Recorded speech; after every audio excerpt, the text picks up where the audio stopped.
I mean, thanks to Dafabet and the Nigerian Cricket Federation for taking this up.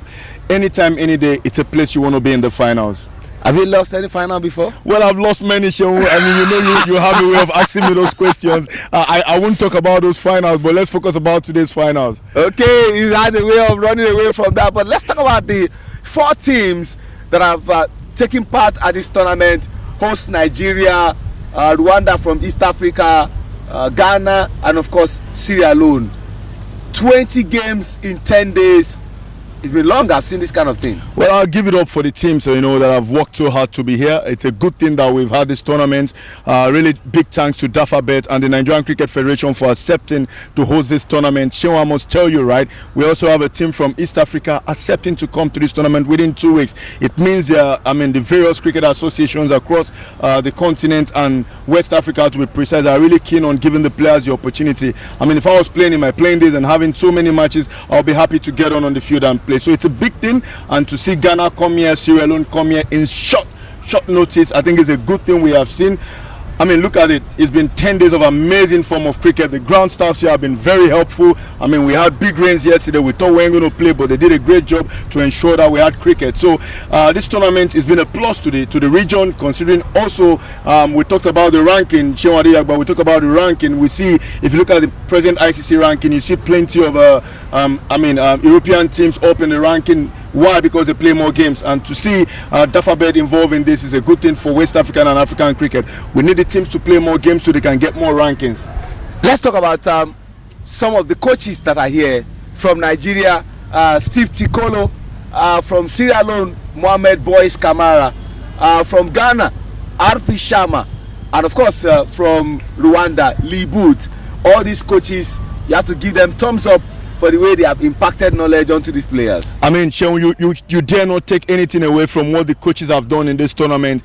Playing 10 games within 11 or 12 days is big, because then you have to rotate your players. You have to make sure they are fit for games. I mean, I give it to the coaches. Steve Tikolo is an icon. You know him. I mean, one of the best associate batters in the world in his time. You can't really fault what is coming. He's a hard worker. You've seen him work with the Nigerian team, and of course the Rwandan coach. I'm really impressed with him, because you can see the Rwandan team improving game in, game out. And last night I was talking to the coach from Sierra Leone. He was excited. He said, "Look, Andy, I'm here. I'm learning from you guys. You've done a lot, and we're trying to impart back." And you could see, right, from the pockets of performances by the Sierra Leonean teams, you would be happy with them. And to see Ghana, I mean, come through this tournament, anytime you see Ghana, Sierra Leone, you see Sierra Leone dominating Ghana. But in recent times, reverse has been the case, and Ghana has taken the game away from Sierra Leone. So this morning, let's hope that Sierra Leone can come strong and reclaim their place in world rankings. Andy, I hope you do this for me in 60 seconds. Let's look at this tough wicket that was launched on the 17th of January 2022, 10 strips that the game has been played. Well, I'll tell you, it's the biggest thing that has happened to Nigerian cricket. I mean, everybody who knows Tafawa Balewa Square has its own history, comes with plenty of history. You look at the surrounding, you see King's College over there, you see Court of Appeal here, you see the Onikon Stadium right there, you see the tennis court across the road. I mean, to have this year 10 strip is an amazing thing the Nigerian Cricket Federation has done, and I'm happy to be part of that process. We've got beautiful grounds here outlaid, and you see the way the teams are understanding the pitches. They play differently. The groundsmen ensuring that the balls are coming through nicely. Here we can see today's one, a bit of grass on the wicket. Yeah, cracks here and there, but they are neatly done. And so far we've seen in this tournament, they've really played through. So it's a good thing we have here. Good thing we have here, so says Endurance of Fame. And one good thing that's about to happen is one of the finest cricketers to ever come out of Nigeria, former player of King's College Old Boys, former captain of Government College by the Old Boys Cricket Club, former Nuga champion, and one of the players that Nigeria look up to those days and say, fantastic. But now, importantly now, is one of the selectors of the national team of Nigeria. Oluwaseun Odeku definitely will be joining us here as we talk more about what is happening.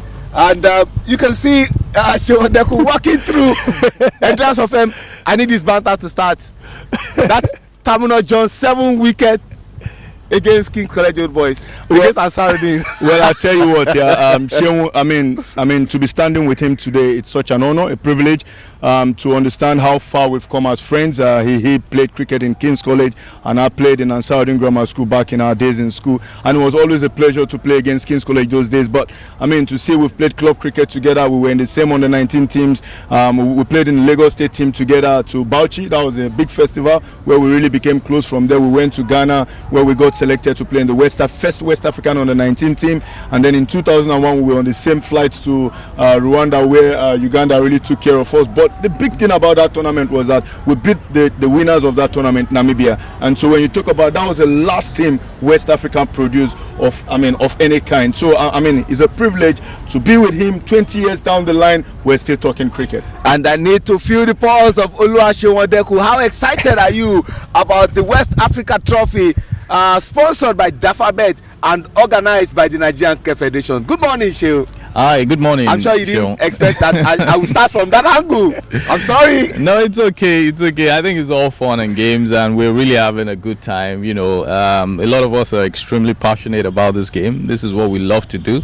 And even though our playing days may slightly be behind us, we're still always happy to be involved in anything that develops the game properly. So yeah, we're excited about the opportunity to host this tournament in Nigeria. A lot of credit has to go to the local organizing committee. We've done a fantastic job. To the groundsmen, you know, look around today. This is a beautiful pitch. It's as good as any of the pitches we've played in. And Endurance and I, we've been privileged to have played across so many pitches in so many continents, and you know, we can say that this is as good as any of those pitches. And you know, just to be standing here, especially discussing cricket with you gentlemen on a Sunday morning, you know, everything looking nice. The only regret I have is that I'm not playing. So let me take you up from what we will be seeing in some minutes from now. Yeah. They call it the losers final, or call it the top place game between Sierra Leone and of course Ghana. Ghana are 3-0 over Sierra Leone. Now you saw that dramatic game that happened yesterday, but I listened to the captain of the Sierra Leone team. He said there's a difference between the battle and the war, that they have lost the battle, but the most important thing is the war. What are you expecting? I think yesterday's was more of a role play, a test for this final, and it was a very interesting game. Finished last ball, you know, thriller.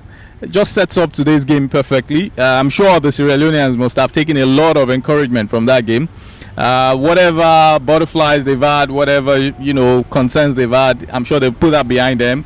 Ghana, if you know, mentally, you would say that if I'm to be a sports psychologist like you, I would say mentally Sierra Leone may have the edge, because you know, yesterday's game they pushed Ghana to their limits, and again, they are the ones who have to lose something. Ghana has won all the other games, so again, you come into that, they will come into the game feeling confident that you know they have nothing to lose. They've just got to give it their best shot like they did yesterday, and Ghana will be under some pressure because at the back of their mind, they don't want to lose the most important one. Do you want to corroborate the thoughts of Shehu Endurance? Well, I'll tell you what, yeah. I mean, every time I see Ghana Sierra Leone play, it's some West African derby, and they're always good games. It's like Nigeria playing Sierra Leone in Freetown, or Nigeria playing Ghana in Accra. Those are always big games. So you've seen Ghana dominate, but if you ask me, right, I think the Sierra Leonean team, they've got a lot in them that we haven't seen, and it's just a matter of time. If they can knock it down, and I mean, like I was talking to the captain this morning, I said, look, if you want to get going, you have to get the top 5 batters batting the 20 overs. You can't leave it to the tail enders, because then the bowlers will be begging for runs. So it's something they're thinking about, and it would be nice, you know, to get it through on this last day and give the fans back home something to cheer about. Give the fans something to cheer. And let's talk about how the fans have comported themselves. I stay with you, Endurance. Well, I'll tell you what, I mean, at the TBS Cricket Oval, it's been a beautiful, outlook. I mean, the fans are excited about what is happening. Anytime you bring a tournament to Lagos, people are happy about it, and today is a Sunday, and I'm certain that people will turn out here to ensure they back the Nigerian team up. It's home advantage. Let's hope they ride on that. So the fans have been wonderful. We haven't seen pitch invasion. The players have comported themselves properly in terms of how they come out here and play cricket. The spirit of the game has been amazing. You can see the friendliness between the teams, understanding that they're going to carry on to other tournaments from here. I mean, talking about Nigeria and Rwanda later in the year when they'll be playing in Namibia. I come to you, Shehu. Endurance has taken me to a fantastic place. The 2023 ICC Men's T20I qualifier in Windhoek, Namibia, from the 20th of November to the 1st of December. 7 countries in attendance, only 2 slots for USA and West Indies. How do you think Nigeria and Rwanda, who coincidentally will be playing in today's final, can shape up among those other countries like Zimbabwe, like Namibia, the host country, like Uganda, like Kenya, like Tanzania? I think we have a big chance of qualifying for the World Cup this time around, and the reason why I say that is because I've watched these guys play 10 games and they've done the things you need them to do right. I don't think our fielding has been at this level since I remember, since I can remember, even when I was a part of the team. The fielding has been excellent. We've got very top quality bowlers, and we've got batsmen too that can show up on very good days. So I think all it takes is for 1 or 2 things to go our way. I know it hardly rains in Namibia. I would have been praying to the rain gods, but I'm sure an upset is on the cards for us. And I will be saying I'll be planning my trip to the West Indies and America for the World Cup. I'll come to you on how easy it has been selecting players, but endurance is someone who is technically in depth. Let's look at some of the players that have shown like a million stars at this tournament. Well, I'll tell you straight away, for this game, who are those players you're really looking at? We have Obed Ave, who is number 5 on the batting log. He scored 123 runs from 8 innings, averaging 17. Not the great you expect from him. The left-hander from Ghana has been spectacular throughout his playing days. Anytime, any day you see him on the field, he's got something in him to give you. So we just have to give him a chance. Next is John Bangura, who's number 6 on the batting log for this tournament. 121 from 9 innings. Not what you want from Bangura. He's got a lot more in him, so he needs to buckle down today and do something. If Sierra Leone, we have to carry the day. We saw him in the under-19s. We saw him what he did in Tanzania. We saw him in Abuja. We've seen him play senior events, even in Kigali, where the Sierra Leonean team played. He was the anchor man of the team. He just needs to step up here and give his team something to cheer about. The man that came to the party yesterday, Rexford Bakum for Ghana, 114 from 9 innings. What do you expect from that big man? In 2018, he hit every bowler in the tournament here at the TBS Cricket Oval around the park. Is yet to replenish that kind of performance, so we expect that from him today. He's looking excited. You saw he was man of the match yesterday. He did well to bowl that last over, and trust me, Ghana were happy with him. Will he continue today? Time will tell us. Alison Ture, quality bat, that guy from Sierra Leone, but he needs to come to expectation. 112 runs and presently number 9 on the log. He's bigger than that, so we expect him to step up. On the bowling track, it's Obed with 11 wickets from 9 innings, economy rate of 4.9. Fantastic. We have Raymond Coker, the left armer from Sierra Leone, number 9 on the log with 10 wickets. So that's something we have to be looking forward to. The MVP log, we have Obed there at number 3. We have Godfred Bakiwayem from Ghana, number 5, and we have Alison Ture sitting at number 7. They have the opportunity. The next 3 hours will tell us where they will be standing. As we go, I put you on the spot. Who wins this trophy? I'll tell you what, I'm a Nigerian, but from the result, you obviously say Nigeria would win. But hey, don't take anything away from the Rwandans. Sheung, who wins this trophy? Well, my money will be on Nigeria, but more importantly, I'm hoping that we get a very good game, high-scoring game, entertaining game, and something that will test both teams. From the center, where my humble self, Oluwaseun Odeku, and Endurance of M have had an intelligent discussion. This is the Tafawa Balewa Cricket Oval, venue for the West Africa Trophy, proudly sponsored by Dafabet and organized by the Nigerian Cricket Federation. The top place match is about to start. It's Sierra Leone versus Ghana. As we proceed to take the national anthem of both countries. From the TBS venue, we'd like to say thank you very much for joining us.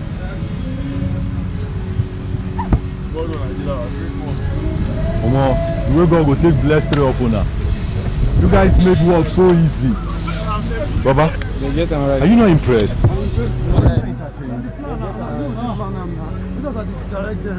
seen the talk. See, I'm my shop with this now. Yes, now. I seen the talk. Now your liver goes straight to national anthem. Your voice fade out from there. This is it. And you know, is it moving? I'll also show you Daniel.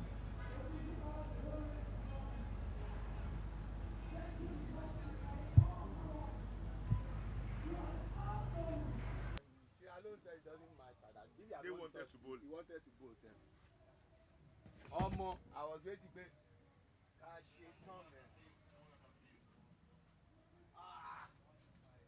there's no changes to the side, so things remain the same.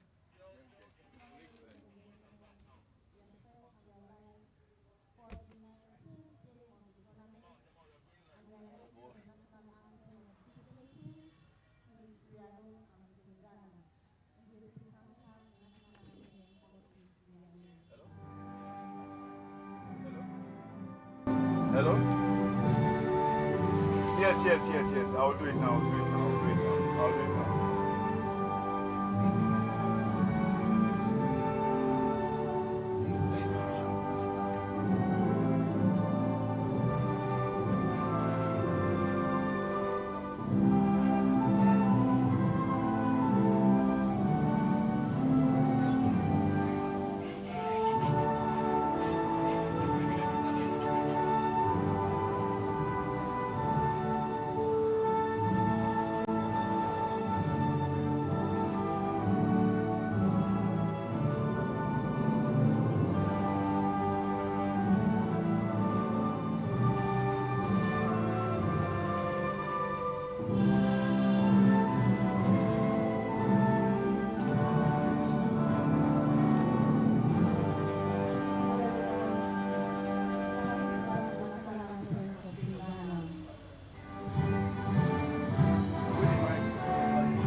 Thank you very much for me. Wonderful job to join and receive the greetings led by the Ghanaian Cricket Association President. Hello. That's it. The national anthems of both teams and dignitaries meeting the teams and the umpires for today. There's a third, fourth place match between Ghana and Sierra Leone. There we have the president of Sierra Leone Cricket Association, the general manager of the Nigerian Cricket Federation, the chairman of the Ghana Cricket Association, Captain Jordan Jeba introducing his team. They've played fiercely and it's been amazing 10 days of cricket. That's the trophy up for grabs again. This afternoon, Nigeria versus Rwanda will be contending for it. Earlier this morning, my colleague Seun Ajidagba was at the toss. Yeah, this is day 10, match 19 of the West Africa Trophy, proudly sponsored by Dafabet. My name is Seun Ajidagba. This is the Tafawa Balewa Cricket Oval. We are set for the toss of the coin, and the home team for this morning's third place game is the Ghanaian captain Samson Kwasi Awe Awea. The away team, captain of Sierra Leone George Edward Mbeba. Our match referee Mr. Consistency Tonye Timinadi, and the third umpire for today from Sierra Leone Ibrahim Kabia. Let's go for the toss of the coin. Right, there's a head on the tail. Toss the calls. Heads. Head is the call. Tail of it. Congratulations, Samson Kwasi Awe for winning the toss. Thank you, sir. What do you intend to do? We're going to have a bat first. What informed this decision? I think the surface is pretty good for batting, so we'd like to take the advantage to really make sure we do better than we did yesterday. Are there changes to the side? Oh no, we're still maintaining the same team as yesterday. Yesterday was dramatic. What are we expecting today? I think we wouldn't have to get that today. So we wouldn't play with how do you call it, people's hearts, but we just make it simple, just stick to the basics and make sure we cross the line safe and clearly. I wish you all the best. Thank you, sir. You just heard the winning captain, Samson Kwase Aware. They want to bat. And we have here George Edward Mbeba. You lost the toss. If you had won, what would you have done? Would have ball first. So you definitely played into your hands. Yeah. Yesterday was dramatic. Are you ready for today's drama? Yeah, today is we are ready, and we are ready to cross over the line. We are ready to learn from our mistakes yesterday, to correct it today, so that we have a positive result and end up well. Talking about ending up well, that means you want to win the third place game and forget about the 3 losses against Ghana. Yeah, that's definitely the goal for now, is to win the last match, and which will help us to end up well and get ourselves ready for the future. George, are there changes? We'll maintain the same squad. Like they say, if it's not broken, you don't fix it. Yeah, the same squad. Just everyone to give about 100% commitment, so that we'll end up well. I feel you share the best. Thank you very much. You just heard George Edward Mbeba. I'm unfazed and I'm perturbed about whether I lost the toss, because the Ghanaian captain played into my heart. Ladies and gentlemen, we are set for the third place game between Ghana and Sierra Leone. The Ghanaians are the home team. What a cracking game we got on our hands. From the Tafawa Balewa Cricket Oval, venue for the West Africa Trophy, proudly sponsored by DAFABET, organized by the Nigerian Cricket Federation. We set for the third place game, and I wish the two teams all the very best. With my colleague Sheon Ajidagba, it's Ghana who have won the toss and will be batting. What happened yesterday, again repeating itself. It's Sierra Leone will be fielding this morning, and they will be chasing later on. There, the team for Ghana would be led by, again, Samson Aware, the captain.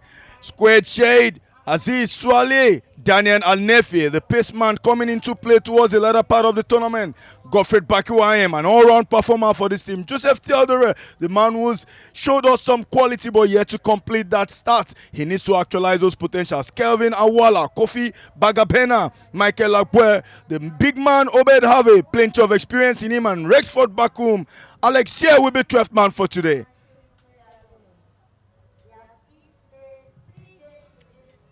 There you have your Sierra Leonean squad, quietly, not living to what we expect, but plenty of experience in this team, led by Captain George Ngeba, Alusin Ture, who is on the, batting rank in the Aruna Kenisia, Chenomba, one of the finest West African bowlers, George Cisse, that tall man, lanky, but plenty in him to offer. Ibrahim Kamara, John Banguda, the under-19 captain and the mainstay for this team in Kigali. Let's hope he carries them through the lines today. Lansana Lamin, one of the season campaigners for them.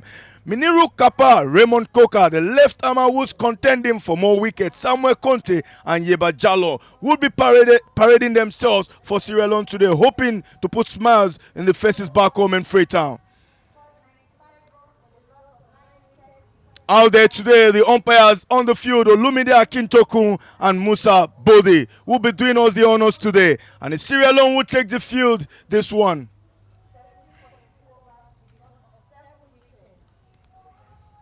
Plenty to expect today in the Comes Back with me.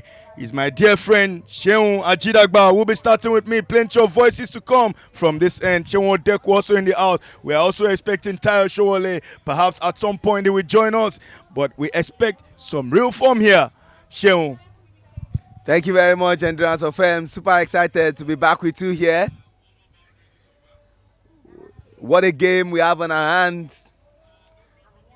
Whatever happened in the group stage of the round robin is of no consequence. This is the most important one. Ghana, in the first game they played against Sierra Leone, they defeated them by 3 wickets. Obed Harvey loves to play Sierra Leone. He won the player of the match in that game. The next time they faced Sierra Leone, they defeated them by 8 wickets. Obed Harvey also emerging as the player of the match. And just yesterday, it was drama. We had to wait till the last over Rexford Bakum showing us why he's one of the trusted players in this team. I'll tell you what, I mean, it's been fantastic to see yesterday's game. Let's hope that again. But I just want I want Syrian to get on the mark. But with the kind of quality they've got, Bangura, Koka, Chalon, Chenomba, Samuel, they've got what it takes. Alusin Toure, they just need to stick in there and take on the pace. But again, it's Ghana who will be setting the tone for this game, and they are going to be opening the batting again with Rexford Bakum and the captain Samson Awia. Ajidagba, we are talking about the consistency of opening batters in this tournament, and that is what Ghana has done. Quite impressive from them. Absolutely. Rexford Bakum and Samson Kwase Awia. Rexford Bakum, the man who did it with the bat yesterday and also did it with the ball. What a game we have on our hands this morning. Samuel Conte, and just mentioned him, one fine player.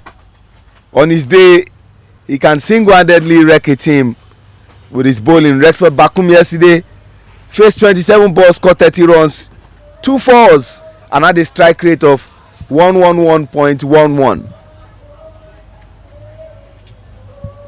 Not so good for the captain, who scored 7 runs of 12 balls. We'll be hoping for more luck today. I'll tell you what, here we have the first ball on the mark straight away. Bakum wouldn't stick around without pushing through. He starts with a single, and it's Samuel Conte who really will be looking to push him back from the pavilion end of this TBS cricket over. Yesterday they scored 112 for loss of 9 in 20 overs, and Sierra Leone scored 107 for 6. We thought this competition would produce the second super over. Ghana loves super over. Well, I'll tell you what, that first super over of this tournament was amazing. But to see Rwanda go down that way was really hurtful. 6 runs and they couldn't chase.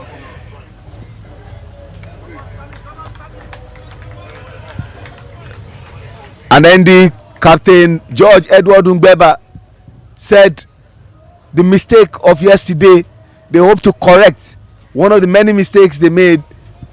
He said the last over was costly for them in the first innings, where Aki Israel Siad came and hit them for some runs, and they failed to take those singles when they were batting. So that this time around, they want to cut it short.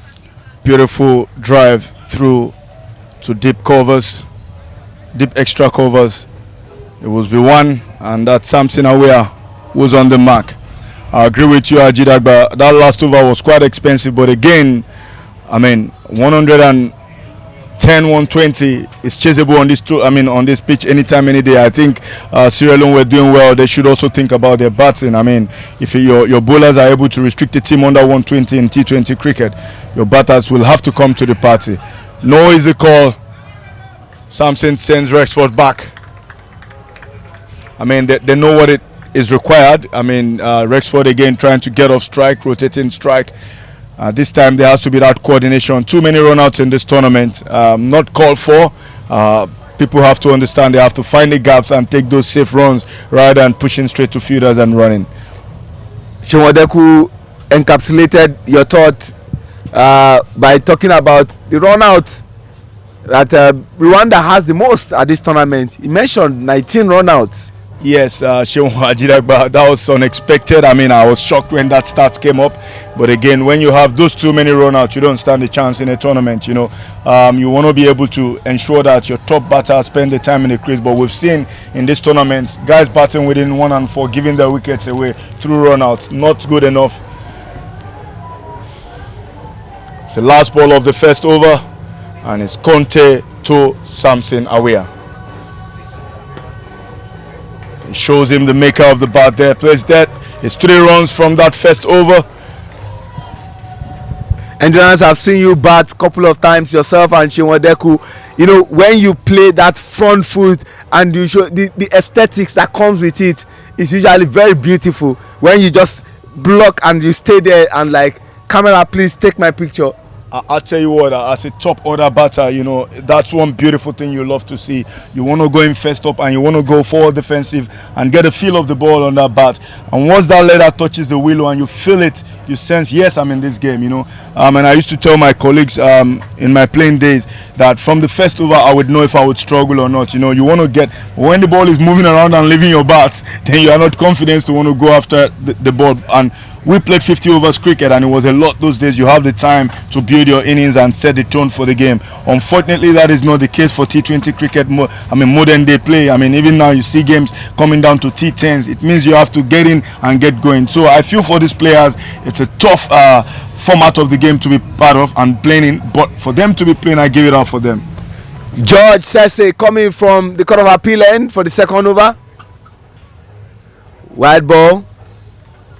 And Jonas, you help me understand something. You spoke about bat, but there's also the place of application. Just like in Formula One, one thing is to have a good car, another thing is to be a good driver. If you have a good bat and you don't know the application, there will be challenges. Obviously, anytime, any day. For you to be opening the bat for your country, it means you've got some quality. And all the batters in this tournament, they've got the potentials. I've seen every single opening batter in this tournament at their best. And I know they've got what it takes. All they need to do is spend some time and give themselves a chance. Big swing there by Rexford and misses that one. George Sise enjoying the moment from the Court of Appeal end. He was in Tanzania in Dar es Salaam. Himself, John Bangura, Alison Toure, they were all there. He's the tallest member of the team. Swings the ball very well and uses his height also very well.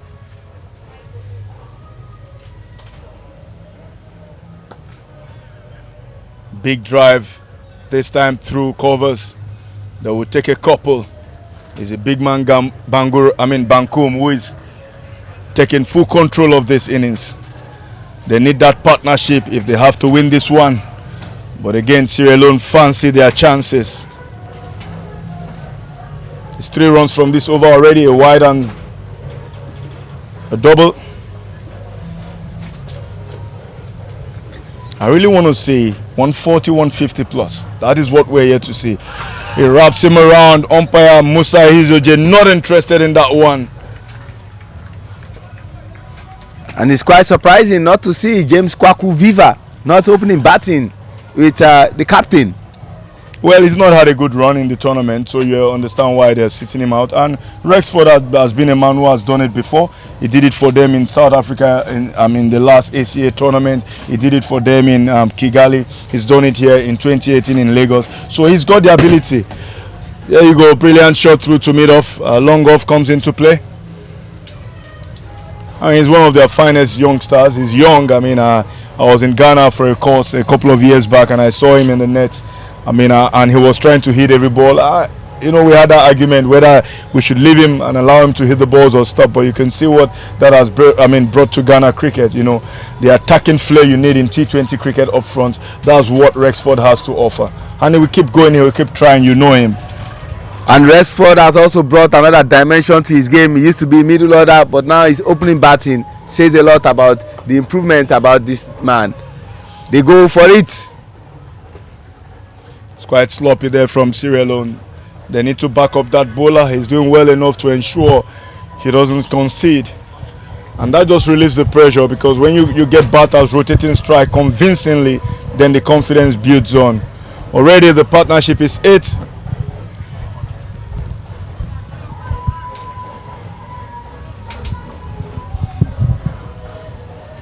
Decent over for George Sese. Not bad. Wide ball again. At the time where I just heaped praise on him, decided to give one extra run to Ghana. Ghana won't mind. Well, at this stage, crumbling around 4.9 and over, you want to take anything on the offer. You can only wish for them. And we've always emphasized on the power play, taking advantage of it. But not much has been done in that regard in this second over. Swings and misses again. Joshise having a field day here. take out those wides, it would have been 4 in this over. But it's again, it's 6 from the over, and it's 9 runs after 2 overs for the loss of no wicket.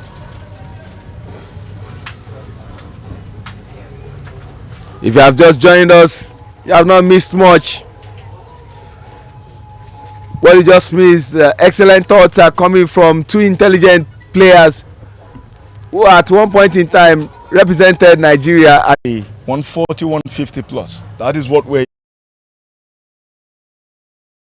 That appeal from the Court of Appeal, but the appeal fell on deaf ears. They go back to Samuel Conte for the 3rd over.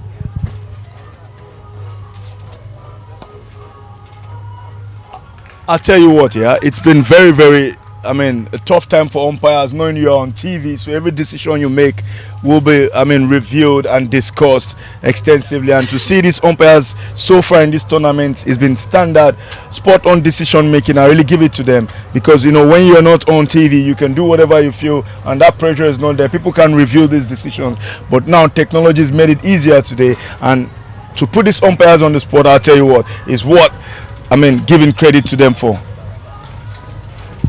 There's one question I would love to ask you, Endurance. Cricket is a gentleman's game. Cricket is one of the few or the only sport I can beat my chest to say, even when your country is playing and you are umpiring, you just have to be professional. Well, you have your career to blame if you don't do that professionally, because that is what he talked about. But again, the gentlemanly nature of the game can be taken away from it. That's something aware. Too many dots, perhaps. Samuel Conte won't mind into his 2nd over, but more importantly, the 3rd over. And the captain is there to give him pep talk at every crucial moment. He's been trying to find that gap in front of square, but he has to really work extremely hard more. That's some proper shots into it. Give it a bit of energy. You might just pierce it before the fielder gets down to it. And there's no protection down here. Battle of 2 openers fighting each other. At mid-wicket is Aruna Kainesi.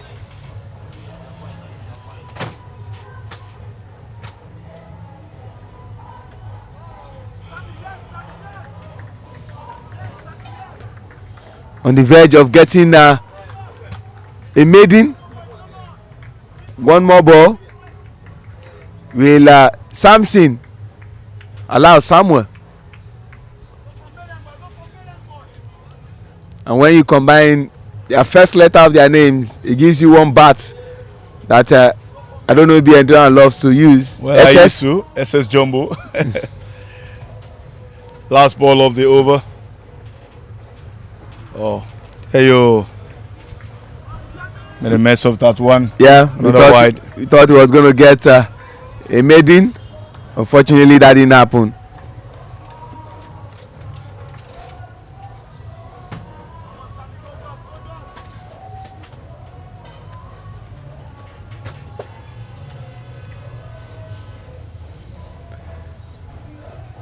Samson trying to clear those places and see whether there's something obstructing him from doing his job.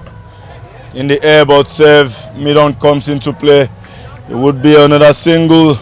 Not what Ghana wishes for, because you want to keep rotating strike. Only 2 runs from that over, and it's 11 for no loss after 3 overs.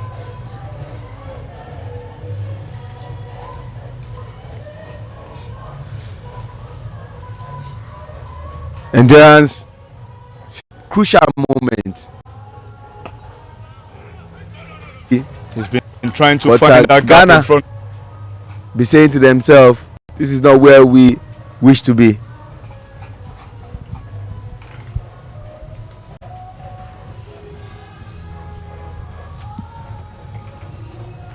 George Sese back at the Court of Appeal end for his 2nd over, but 4th in total. Big booming drive. He went for, but didn't get hold of it. Samson still struggling to get going. 11 deliveries faced and only 3 runs from them. He needs to back himself up. He's got the booming drive, he's got the ability.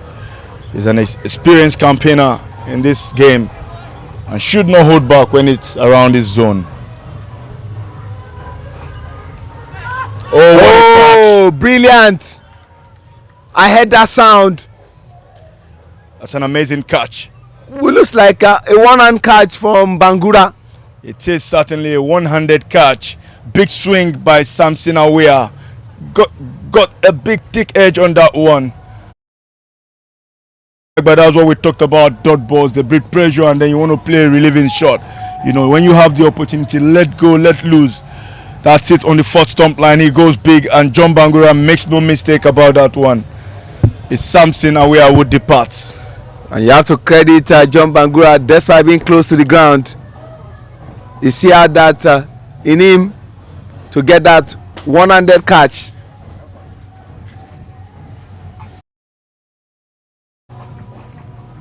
In comes Kelvin Mako Awala. See it again. He never missed it. He knew that once he misses, the ball would go for 4.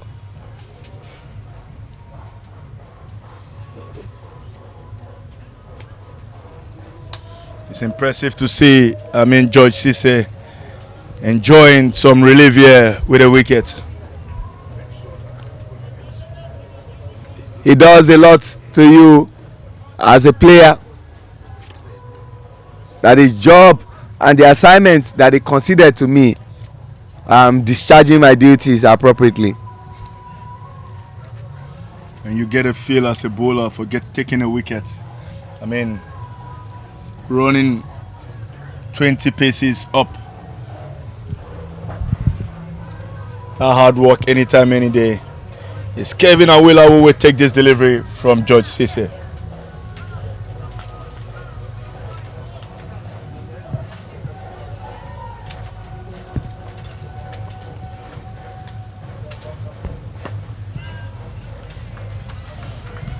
Ghana will have to dug this out.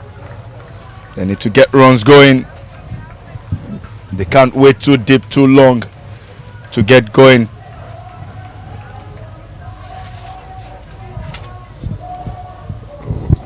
That was a welcome party for Kelvin Mako Awala.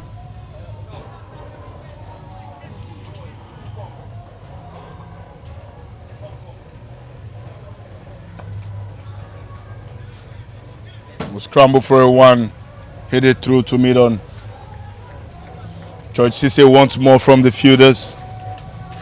He expects more.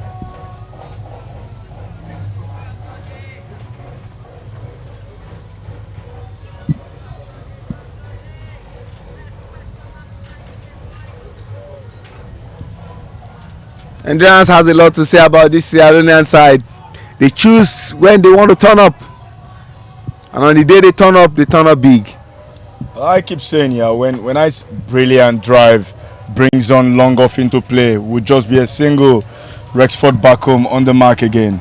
Ajidagba, when you see talent, then hasn't been actualized, you keep wondering what the problem is. But when you believe in them, you need to talk about them, and that is what I'm doing because I've seen them at their best. They've got what it takes. They've got the ability. Guys like Alusin Ture, George Njeba, John Bangura, Lassana Lamin, Abbas Blah, who's not playing today. They've got a lot for this team. They just need to stick around and get it going. Awala goes over the top. This time it's over point. The fielder comes round it. And they think they can go for one more. Brilliant running. Unbelievable. Just so lucky. Just in time. 3 runs. Brilliant running between the wickets. But again, the third one, was that necessary? Ajay, we talked about those run-out opportunities. That was very, very close. Brilliant from Sierra Leone to aim at that wicket they are targeting. And that would have been a big wicket if they had gotten the wicket of Rexford Bakum. Well, it's end of over number 4 and it's 16 for 1. The last over we saw 5 runs and a wicket by George Cisse. And now John Bangura happy with himself. They're having a chat with Lassana Lamine. Both of them got some experience behind them. Perhaps some 10-15 years between them. Lassana Lamine has been around for a long time. Used to be the opening bowler of this same Sierra Leonean team. A beautiful all-rounder, you can call him. He's got his own fan base back home. And he turns up when he chooses to turn up. And one of those days was yesterday. He gave his all, but his all was not good enough. They thought he was going to take them through the line.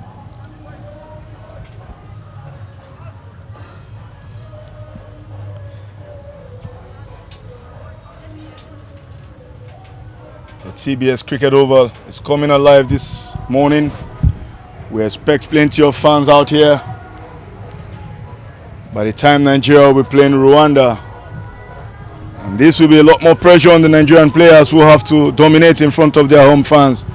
But at the moment, it's Samuel Kunte versus Rexford. Brilliant booming drive again. Long off comes into play. It will just be one. It's the captain himself, Jordan Jegba, who jogs in with the ball. Smart cricketers setting the field, bringing in the field for Awela, and expanding when Rexford comes in to bat.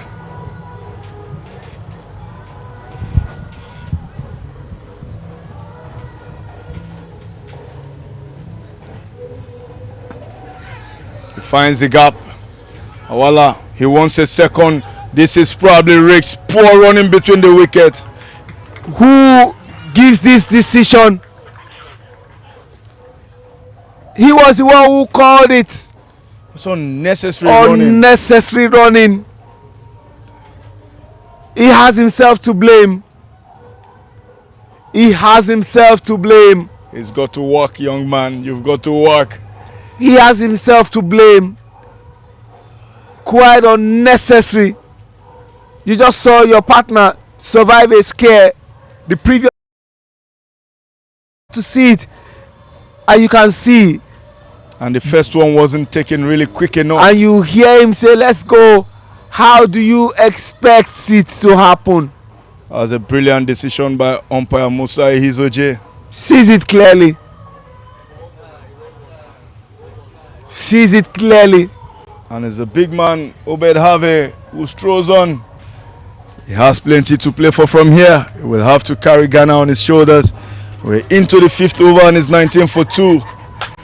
The last wicket of Awala wasn't what Ghanaians back home or at the dugout would expect or be happy about. But that is what it is. And it's Rexford Bakum and Obed Harvey who will try and seek to forge another partnership. He finds the game. You have it there, Ajit Agba. By the time they were completing the first run, the fielder was close to the ball. That should have given the signal for a no, but they decided it was going to be 2, even before setting up for the first run. And if you look at some fielders, especially for this Sierra Leone, they are dreadful fielders that you don't want to try them when they pick the ball. Fielders like Alusin Toure, fielders like George Sese, even Miniro Paka. Well, I'll give it to the fielders in the tournament. It's been getting better day in, day out, you know, and it's something that every batter needs to understand. You hit the ball straight to a fielder, you can run. If you hit it, find the gaps, yes, there are runs there. And that is what coaches will have to go back and try to talk about, perhaps.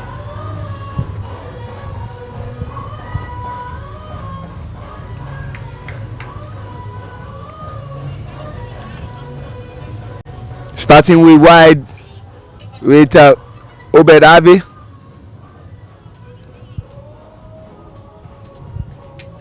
Out of the 3 games they played that they won, and just for a sheer coincidence, these 2 batters won player of the match against Sierra Leone. Well, the question is which of them will dominate the show today. I mean, a couple of overs will find out. A brilliant shot through covers. It's Obed Harvey on the mark. 100%, 1 of 1.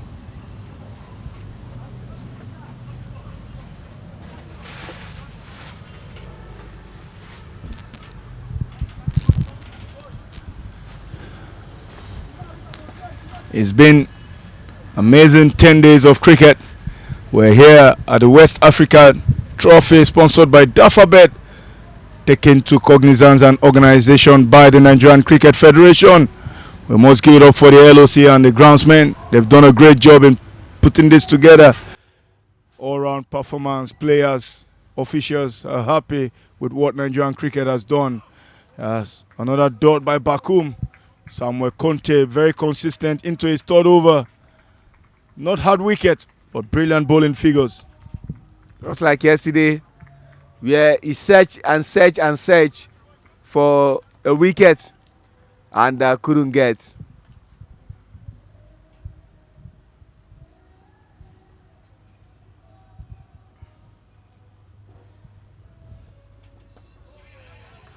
They scrambled the one there. Yes, they got it.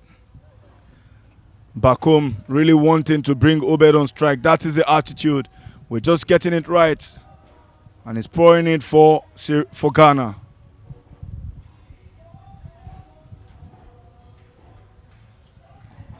It's over. And it's 22 for 2.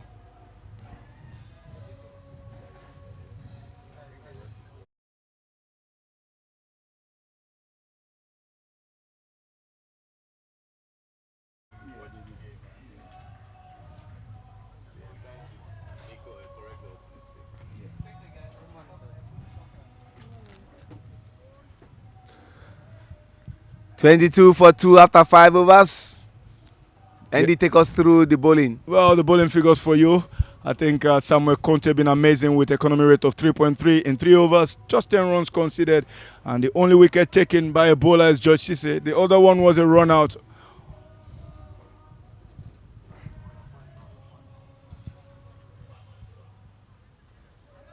George Cisse into his third over, but more importantly, the 6th. They need Obedave and Rexford Bakum. The coach, RP Sharma, need this duo to be there for the next 8, 9, 10 overs. I'll tell you what, if Ghana will have to make a game of this partnership will be crucial to that onslaught.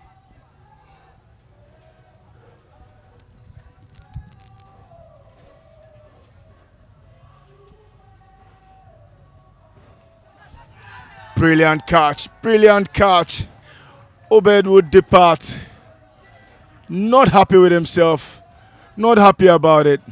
Not sure what that was, but as a brilliant catch taken by John Bangura off George Cisse. Eventually, he gets a second.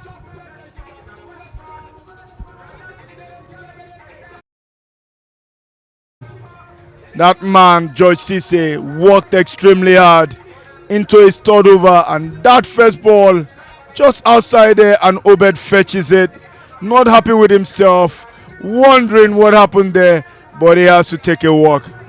It's Theodora Joseph, the wicketkeeper for Ghana, who will be strolling in to have the opportunity to redeem this Ghana image. It's 23 for 3 after 5.2 overs.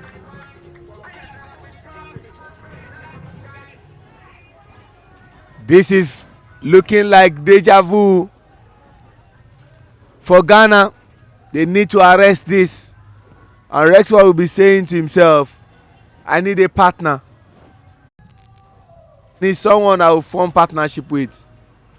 See the height, the variation of the bowling.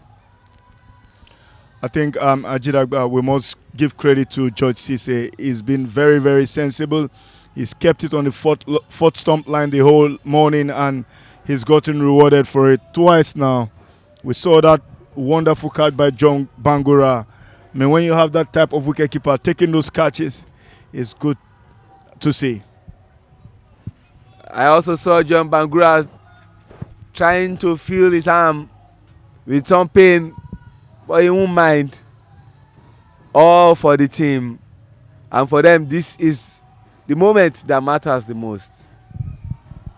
The Ghana will have to work extremely hard here. They're not lucky they don't have wickets in hands.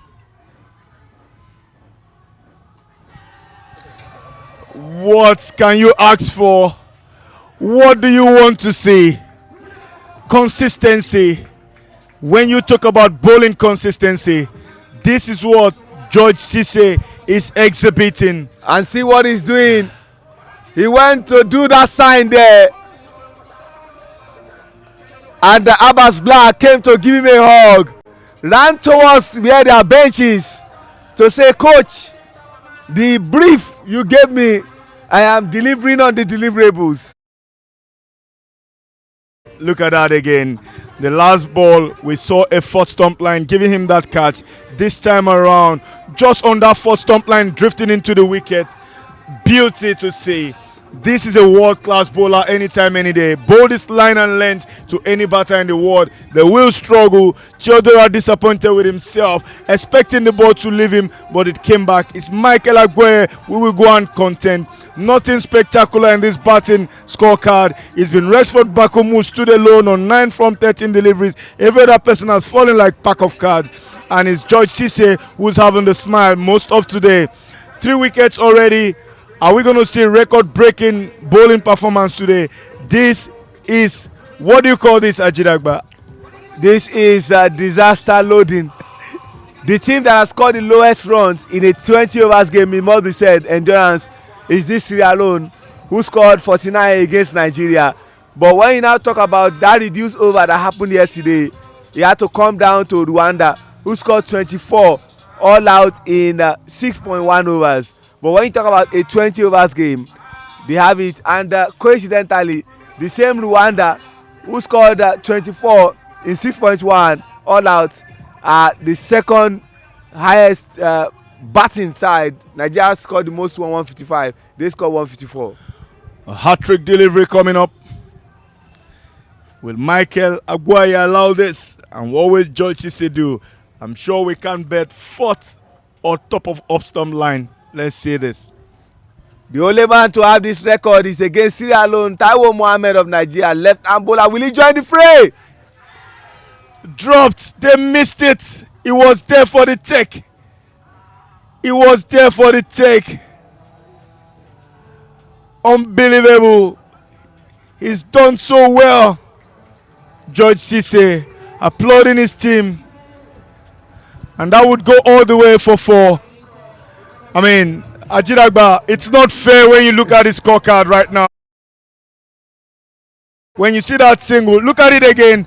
That fourth stump line again we're talking about. It's been beautiful bowling by George Cisse. You can see the trio of Captain George Edward Ngbeba, John Bangura, the wicketkeeper, and Lansana Lamin all having a meeting there. But they were flat-footed. But I'll tell you what, yeah, the captain should have moved in that slip. This bowler, he's pulled all 12 deliveries around that region, first stump line, top of up stump, consistency that have fetched him 3 wickets. They should know something was going to give. Unfortunately, they didn't get that. Brilliant take this by the wicketkeeper, John Bangura. I mean, you're just not fair to this bowler. When you see this scorecard and you see 1 WW4, and then you think the batter had a field day, I mean, realizing that it could have been another chance that would have been taken. Well, we missed that one. Taken could have been an hat-trick. That means he joins Taiwo Mohammed in that zone. But to be honest, Lansana Lamy was caught off guard. He was flat, deeply rooted. He had no chance.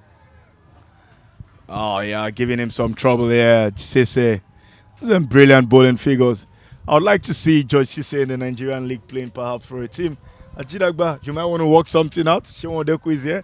I mean, he's going to trouble most of the teams anyway, and I mean, his experience and his talent in this league will be very, very worth to have. You know, that name you mentioned, Shewon Odeku, is synonymous to Heineken, not because he takes it, but he's a chairman.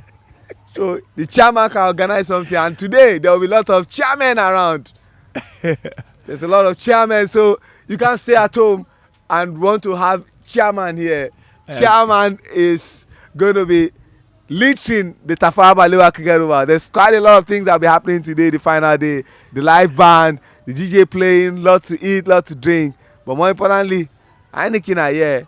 And when you see them, just say, chairman, sir. I agree with you, Shewon Ajidagba. I mean, there are so many chairmen. We've seen their sponsorship from Sparkle, Dafabet. Chairman Company, Heineken. Say that again. Oh, brilliant line. I wish this was, 50 over cricket. I would love to see George Cisse all day, but it's just made it look so simple. Come down from that run up, rhythmic, energetic. You don't know what is coming. It comes at you really quick. Reminds me of the West Indies. Ambola, will he join the fray? Courtney Ambrose. Look at that again on that first stump line, inviting the bat, getting that outside edge, but in the gap for 4. Endurance, they are 29 for 4 after 6 overs. George Cisse, that means that we have come to the end of the power play. George Cisse, 18 runs for loss of 3 wickets after 3 overs. Endurance, you've captained at several levels.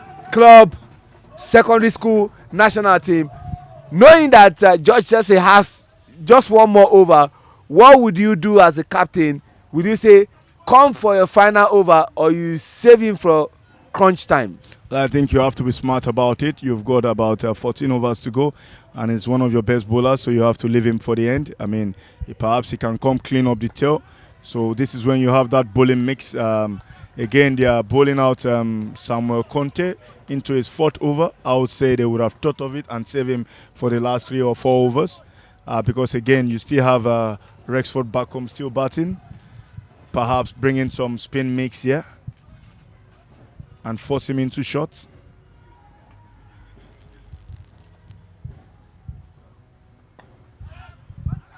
You still got some bowlers. The likes of George Edward Ngbeba, the captain. Miniru Paka, who was their top performer yesterday. Alusin Toure, Raymond Koka.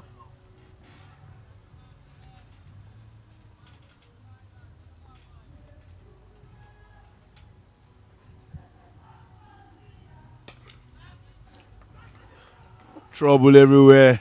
No easy kicks. No freebies. Back home will have to sit tight and work hard for Ghana cricket today.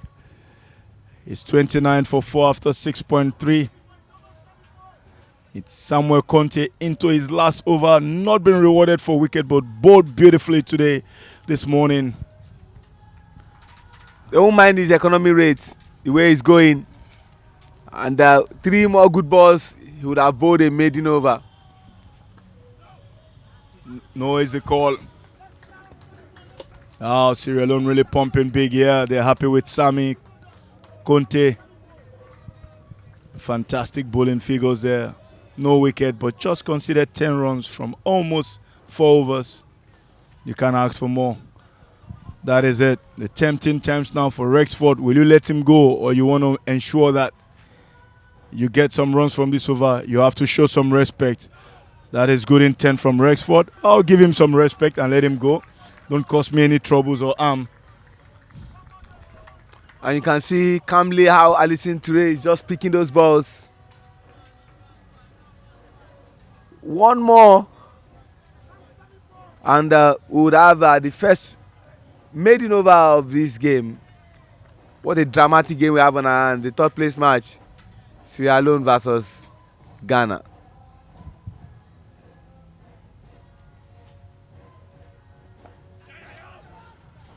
Brilliant bowling performance here by Samuel Conte. We must give it to him, Ajidagba. 4 overs, 10 runs.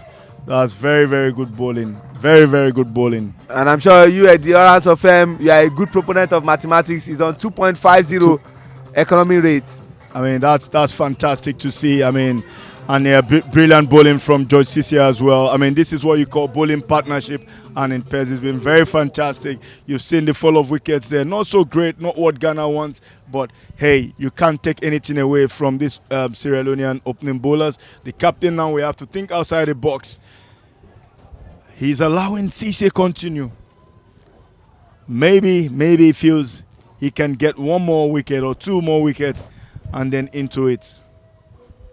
It's a brave captaincy. Yeah. Ajit, that's what we talk about. The slip cordon really moved into place for him. Finds the gap. It's run. The fielder comes around it. Looks comfortable. 2 runs taken. And the way he opposed the full faith of his bats to get that 2 runs quite impressive from Michael Abuai.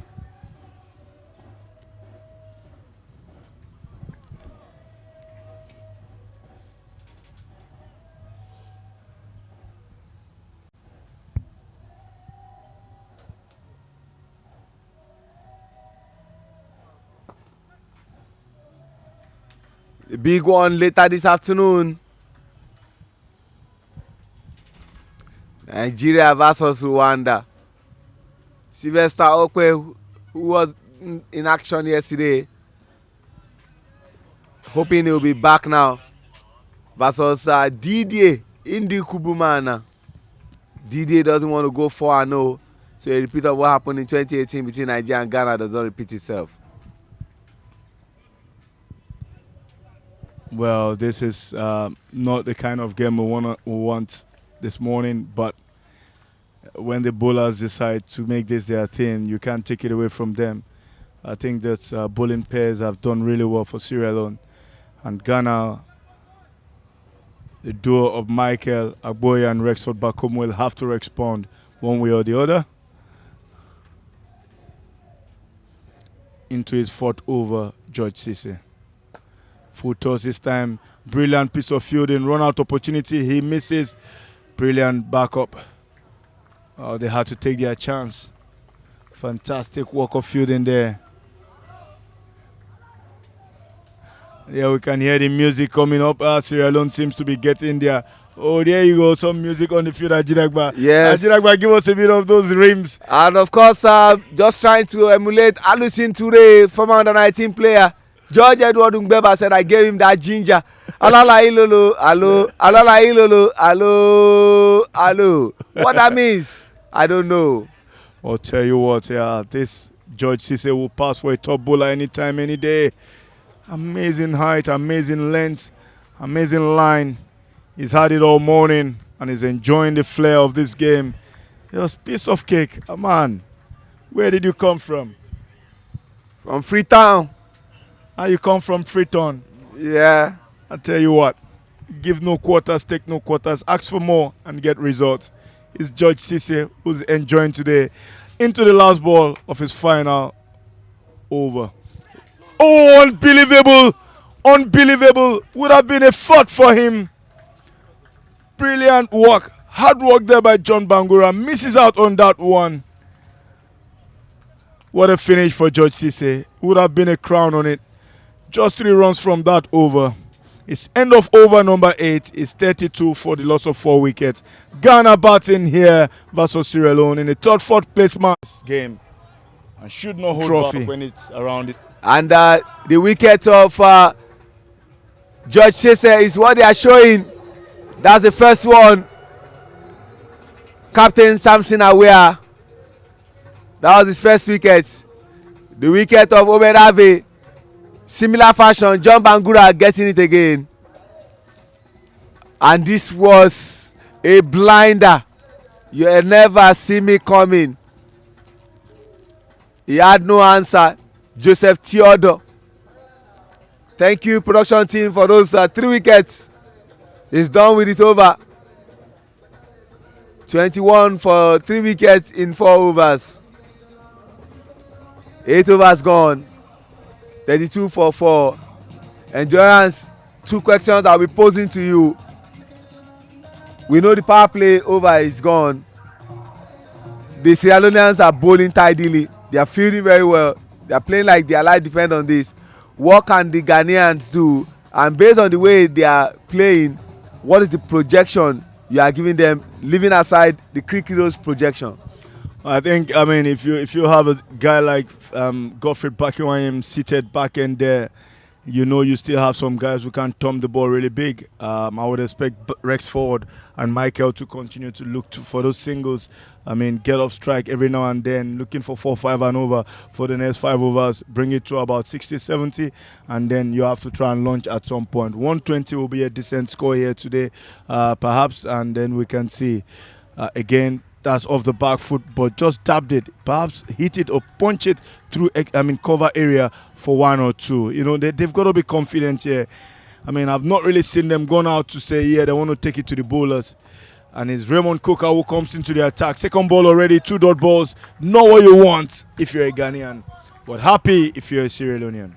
Raymond Coker did damage with the ball against Rwanda. Their only victory at this tournament, where they won by 2 runs. That dramatic game. Sierra Leone likes to give us drama. He was very impressive with the ball on that day. And they'll be hoping for a repeat of such performance today. Brilliant bowling here by Raymond Coker. Michael Abuaye is still missing those lines.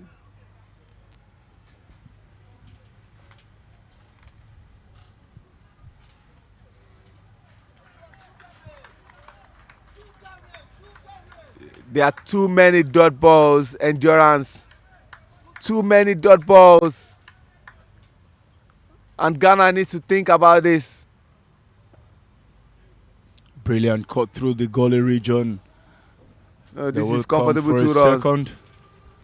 Michael Aguaye. I agree with you, Jidagba. Too many dot balls. You can't have 5 in an over. Just 2 from that over. A good start by Raymond Coker. And it's end of over number 9. It's 34 for 4 wickets. This is not good for Ghana cricket. We're almost halfway this innings. And maybe, ladies and gentlemen, just the perfect time to bring on my colleague at the commentary position, while yours truly step aside. You can see the partnership of the Ghanaians. Rexford Bakum, Samson Kwasi Aware. 20 balls they face, scored just 11 runs.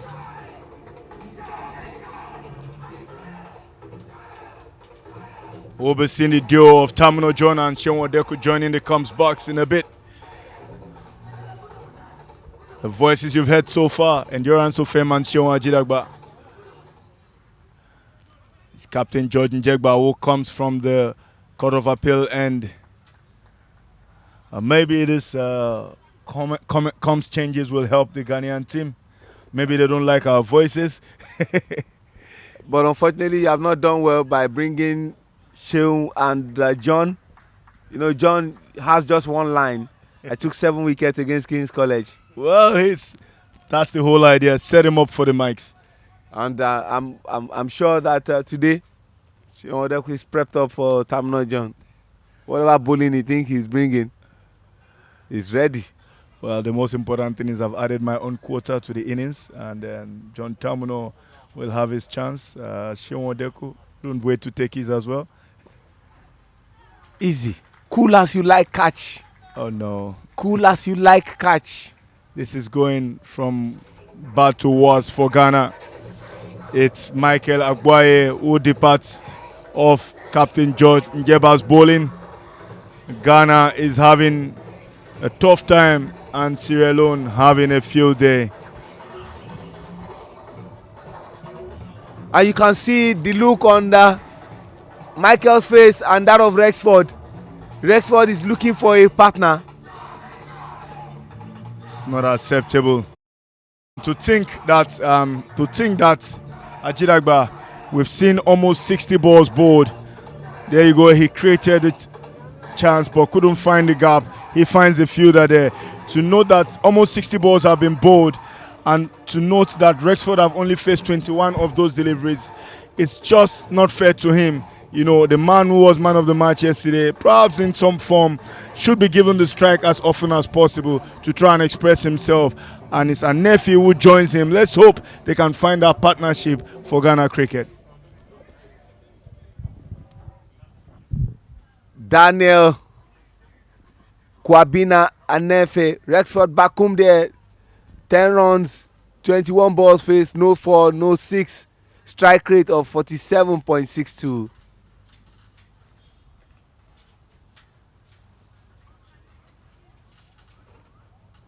Two more balls to bring the first half of the first innings to a close. The first part, which is 10 overs. Good start. To of them have similar heights, and they hope that this height will take them to an enviable height. 9.5, 36 for 5.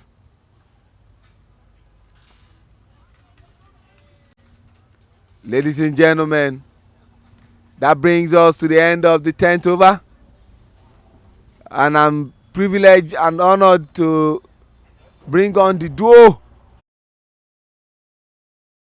Former player, former coach of the senior team of Nigeria, and the assistant coach to Tanzania in Dar es Salaam, to be joined by former national team player and former captain of Government College by the Old Boys Cricket Club, but now serves as a player selector, Oluwaseun Odeku, to take us through the other proceedings. Thank you, Shehu Ajidagba. Thank you, Sheon. Thank you, Endurance. A wonderful morning. Sunny, fantastic Sunday morning from the Tafawa Balewa Cricket Oval here. Yeah. Not sure the Ghanaian innings is as sunny as the weather today. Looking a bit cloudy and gloomy at 36 for 5, 10 overs.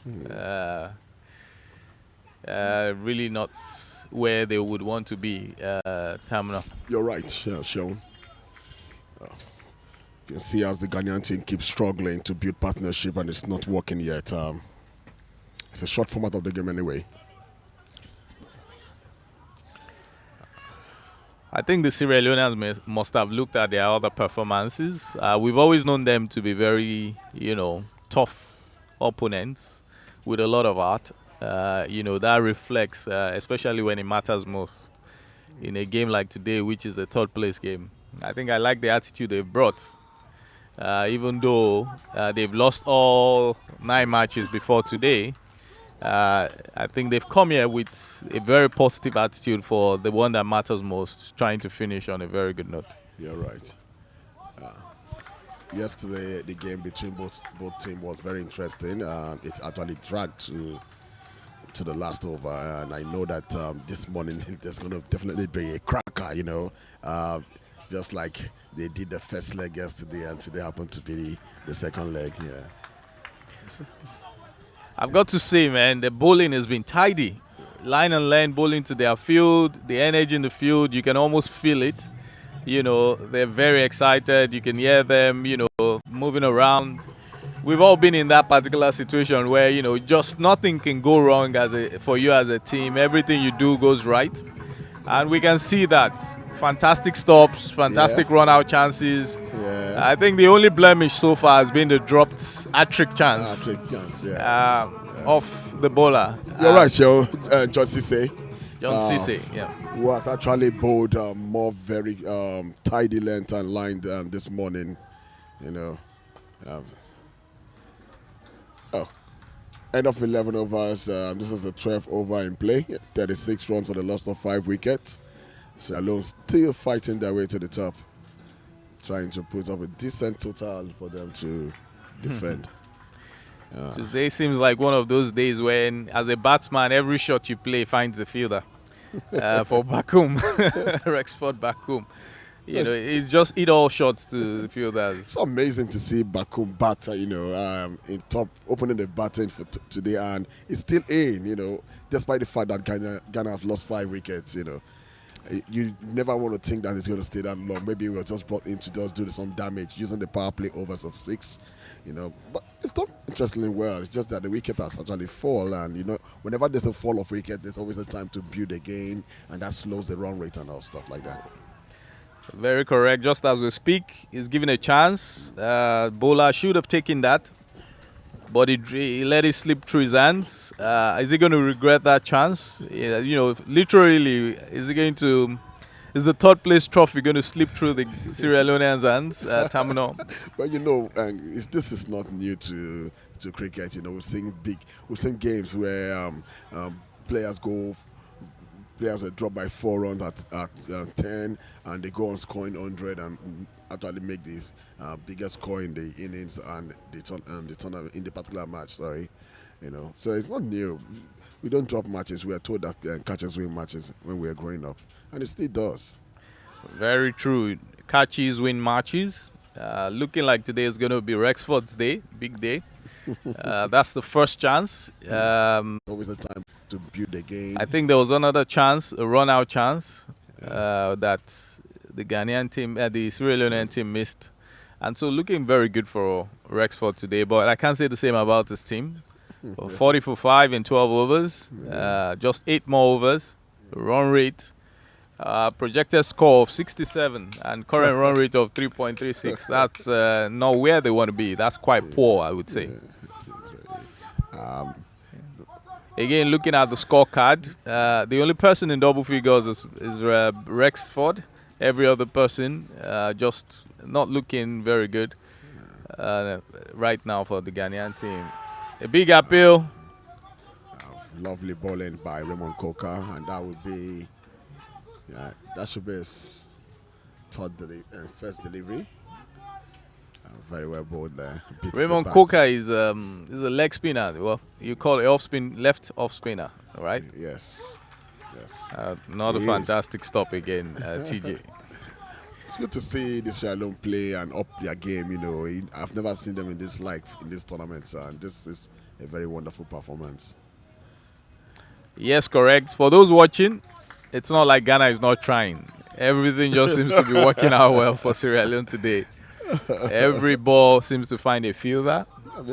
But credit to them. That's what happens when you bring the energy. When you bowl the line and length you should bowl. I think just like you mentioned, Sheon, when you bowl to your field and the fielders are complementing your bowling also, it just makes everything synergized and you have wonderful cricket to watch. Correct. Always difficult to get left-arm off-spin bowlers like Raymond away. The ball leaving right-handed batsman. Oh, I think that looks like a 4 to me from the commentary box.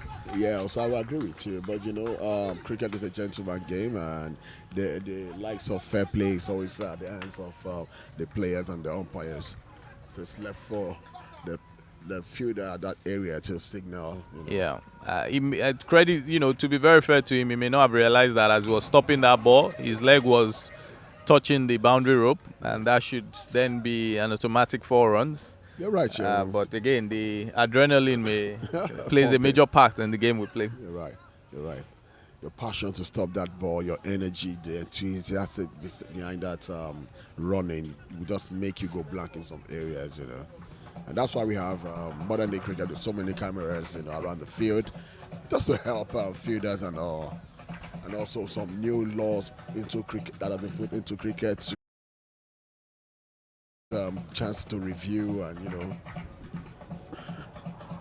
Again, replay of that boundary in that last over. 5 runs coming from it.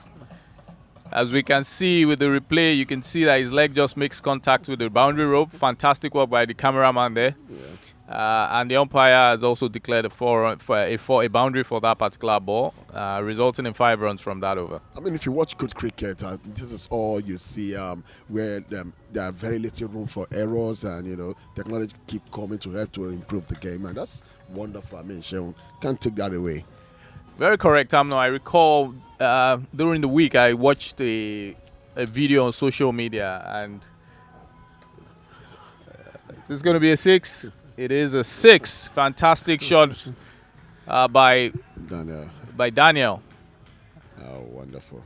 Just getting back to the thoughts, my thoughts. I watched on social media, and he talked about how cricket is changing every sport. The Hawkeye technology, which started from cricket, in helping the umpires at Georgia LBW decisions, has now been adopted by a lot of other sports. So we see tennis, oh my God! Oh my! That is a massive 6. That is massive. That is massive. Oh man! Well timed. Got underneath the ball. and naturally A lot of other his sports. way So we well see tennis. into that short, into the long on area for massive six. That's going to be a six anyway. Shane, what do you think? Absolutely, I agree with you. That's at least 100 meters. That's going to be a 6 in any stadium, any cricket stadium in the world. It's wonderful. That's good cricket. Huge 6. A lot of I2E2. And I like the temperament, you know. Tell you. 2 big 6s. Dot ball. I mean, you know, what else do you see? That's it. It tells you that he has his eyes on the ball. He's playing the ball and not the bowler. You know, this is what we want to see when we have the middle order inside there. Then another 6. Oh, fantastic catch. Wonderful Fantastic catch on the boundary.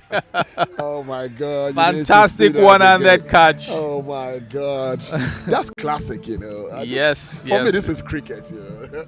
You know, bowling to your field, you've been hit, they still left the fielders there, and let's see how many you can go over the fence. We're just waiting for one arrow, and that's just it, you know. Fantastic. Oh man.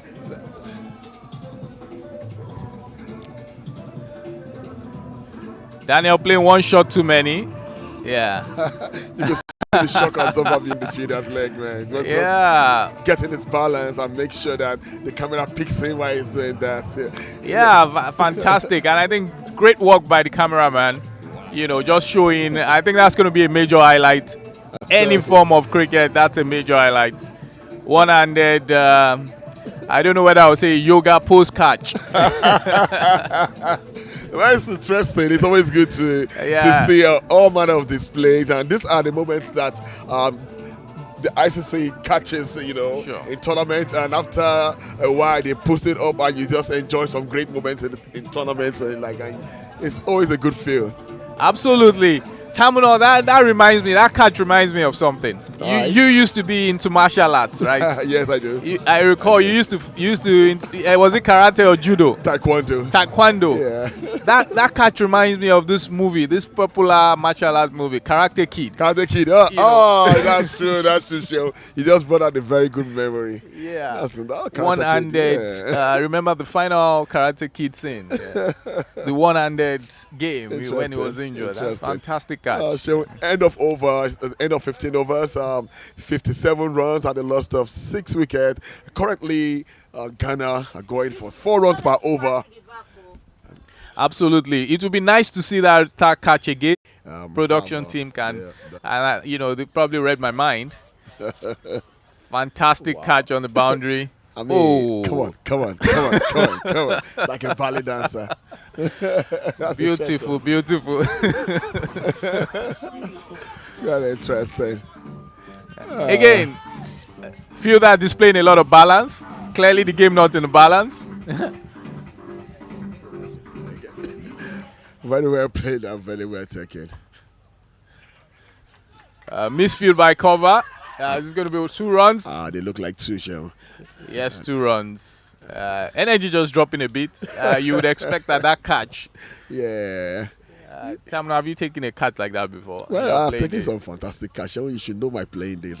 I used to be called the electric feeder. Oh yeah, I recall. The covers area is always that position I want to be all the time. Want to be busy taking catches, stopping batters from scoring runs. I recall, TJ.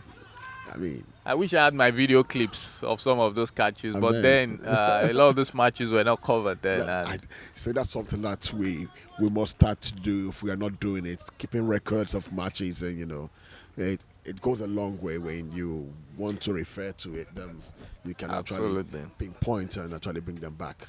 That was a very good catch, you know. A lot of composure, one-handed, balance, agility, awareness of the boundary rope, and then I like the pose at the end, to say, yeah, I got you. It's good. It's good. Worrying signs for the Sierra Leonean team. Bangura week. I watched Astro. They have just again. The 2 6s. Wow.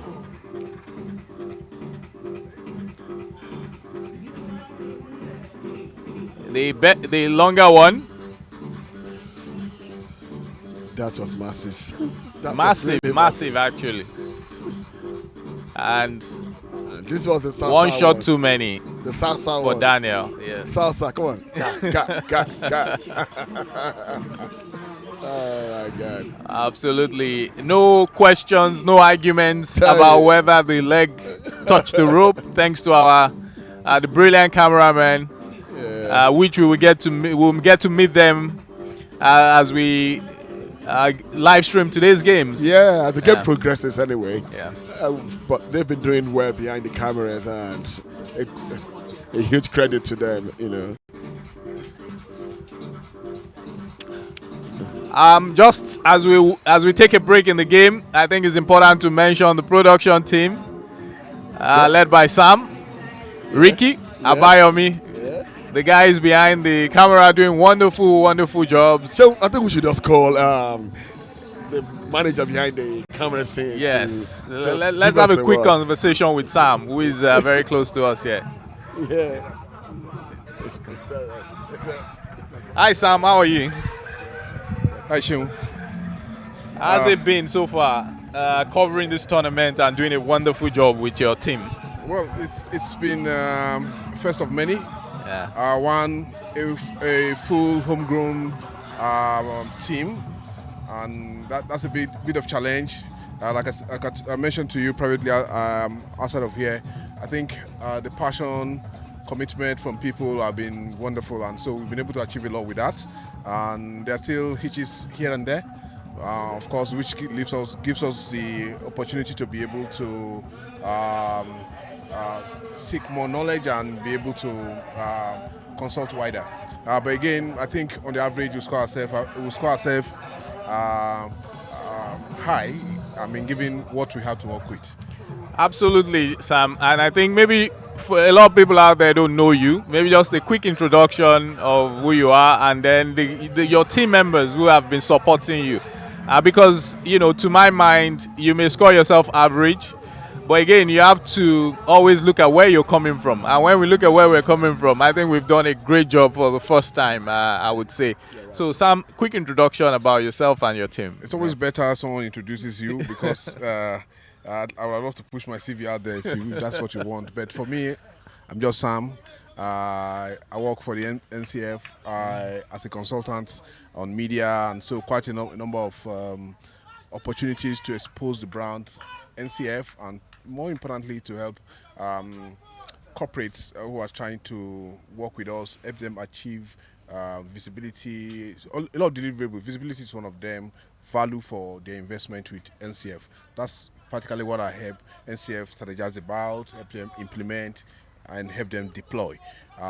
So it's around media, and of course, because the work I do spills over into marketing, and so that also gets me involved in also helping check marketing document, developing them. But more importantly, I think being around has also helped me to learn a lot about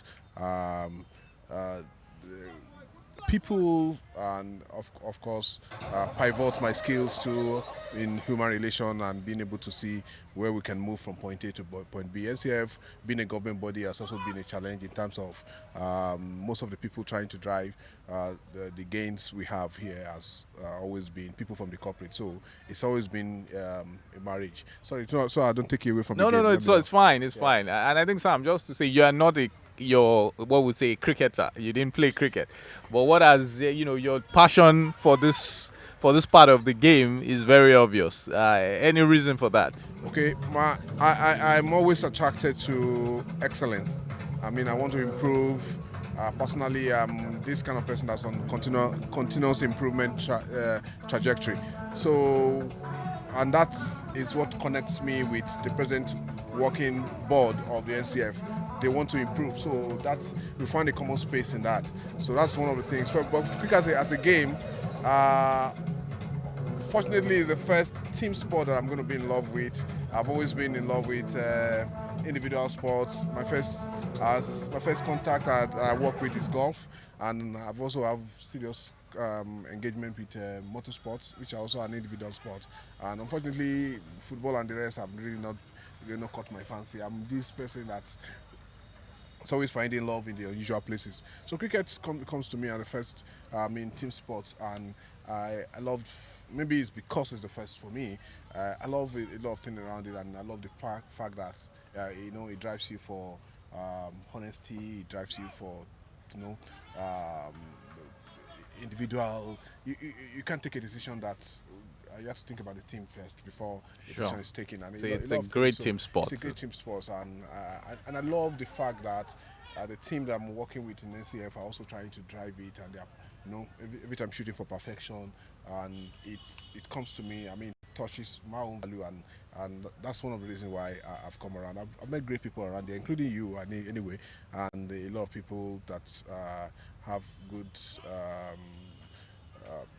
Intentions for the game. I've met a lot of people too who also have passion, but we see how I have to work with around a lot of things. But generally, I think cricket has been a great sport. It's affected me personally. Yeah. Sorry, Sam, we'll come back to that. Quick, another wicket. Rexford has been bowled by George. I think he got tired, but Ghana now 64 for 7. Maybe we will get back to the conversation. I know we love to have you around us as cricketers, and we don't want you to go to any other sport. We appreciate what you've been doing. But are you going to pad up and bat one of these days, Sam? Do we expect to see you in the nets anytime soon? Yeah. It's a great question. Oh, yeah. One thing I will not do is that I'm past the stage of playing for Nigeria. but it's a sport I love to pad up and play one day. I love to pad up and play. One thing you guys don't know is that because golf was the first real sport I really played, so the swing is there. All right. So the swing is there, and each time I'm looking at it, and I'm saying these people don't know what they have. I mean, until I show up. But don't worry, one of these days you'll see me. Thanks for telling us. We will not give you any half volleys. We will bowl short balls to you. No problem.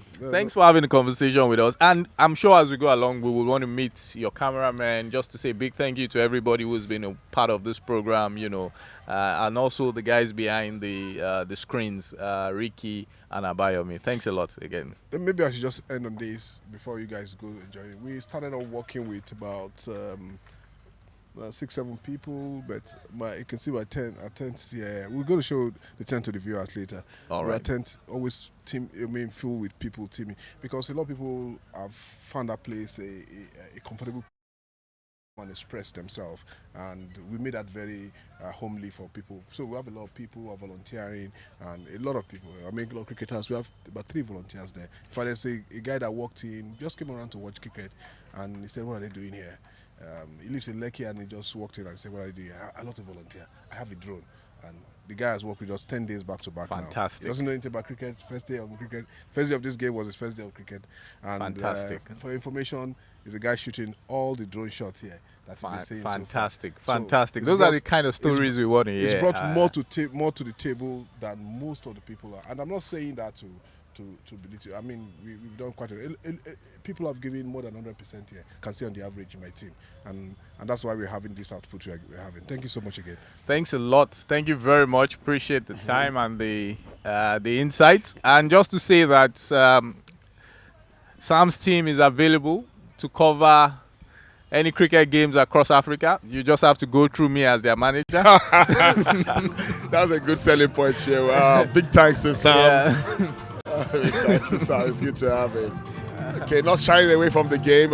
64 runs for the loss of 7 wickets. 16 overs gone. If they go at this rate, they will actually end up at 80. Current run rate is 4 runs per over. It's Godfrey in and Kofi Newman in, and definitely we all know that the run rate will also slow again, because in as much that they don't have much time to build to get a partnership, they must also look forward to get going. Absolutely, not where Ghana would want to be. The mainstay of the batting is now out. I guess it's frustration, I would say, not having anyone to partner with, seeing wickets, just fall on the other side. That can be frustrating for you as a batsman. He's partnered with 5 other batsmen, and none of them have just stayed. Not the best way, I would say, for Ghana to be wrapping up this tournament. Yeah. Well, too many fall-off wickets. The first 7 overs actually creates so much pressure, and it has not stopped doing that. Just push the Ghanaian side back to play back foot on the backhand, and you can see what pressure does. We can just keep falling and just falling and just falling. How Banku got bored was just I can't really explain on that. He just got stuck in his wicket, and the off spinner just got him out of that realm. Interesting statistics. So far, this is the 16th over. Yes. So 16th over, so far so good. 96 balls have been bowled, and quite a lot of dot balls that have been faced by the Ghanaian team. Do you think that's the reason for where they find themselves? Well, that is part of it. You know, dot ball creates pressure, and definitely wickets will just keep falling. And when you're not scoring runs and you're actually dotting, you know, wickets will drop. Another wicket. Another wicket. Another wicket.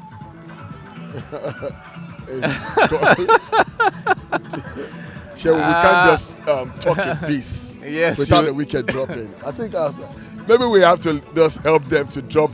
Maybe the last 3 overs we just stop talking, we'll drop the mic and let's observe some silence. I don't know. Not very good. Sledging from here, I don't know, because really the way the wickets are dropping, it's not encouraging. Even this, the last wicket, Gottfried used to be someone who plays with a lot of discipline, and so fortunately, this first ball of Ibrahim Kamara got him. Played too open, trying to play the ball down the square court. Backward of point, and you know, it wasn't spared by anybody also. So Tamna, when you look at all the wickets, do you think the situation Ghanaians find themselves in now is because of their own non-application of their skills, or the very good execution by the Sierra Leonean team? Anyway, we can't take away the performance from the Sierra Leonean side, especially George Cisse, you know, who has actually given them a tough trouble up front and all like that. But again, I think the approach to the game from the batters from Ghana has not been top notch. They've played a bit loosely. If you look out, most of the batters get out. You see it's caught. So it means that if they play on the ground and safety, they would have made more run without being losing about 7 catches that was being taken. You know. Yeah, absolutely. I think I support you. I think 80% of it is due to Sierra Leoneans just doing the right things. They bowled excellently well today. They've taken their catches, possible run-out chance, and they missed it. So you can imagine you can imagine the call between the wicket from both batters. Yes. The striker just started running, and without calling, doing the right thing. He got to mark of the pitch, and the other striker now, the non-striker now joined him. That's a risk one, especially in this time where you're trying to get to a decent total. Again, I think one area where the Sierra Leoneans need to work on is their ground fielding. That's been a big letdown this tournament. Not taking, they've had 1 run out today. They could have had 2 or 3. Oh. Again, TJ, you're right. They're not allowing me finish my thoughts. The wickets just keep dropping. I think at this point, we need to keep our thoughts to ourselves. So 1 more wicket, and we're going to be wrapping up the first innings. And I tell you, it'll be a big letdown this tournament. I know that Ghanaians can do better. You know, I know the batters can do better, but I've not seen them, you know, especially when you see the way this wicket actually fell. The batter opened up his leg towards the onside, you know, with his head up, not leaning into the shot. Very poor cricket stroke. I mean, so you just want to ask yourself if they actually have a plan of getting a big total.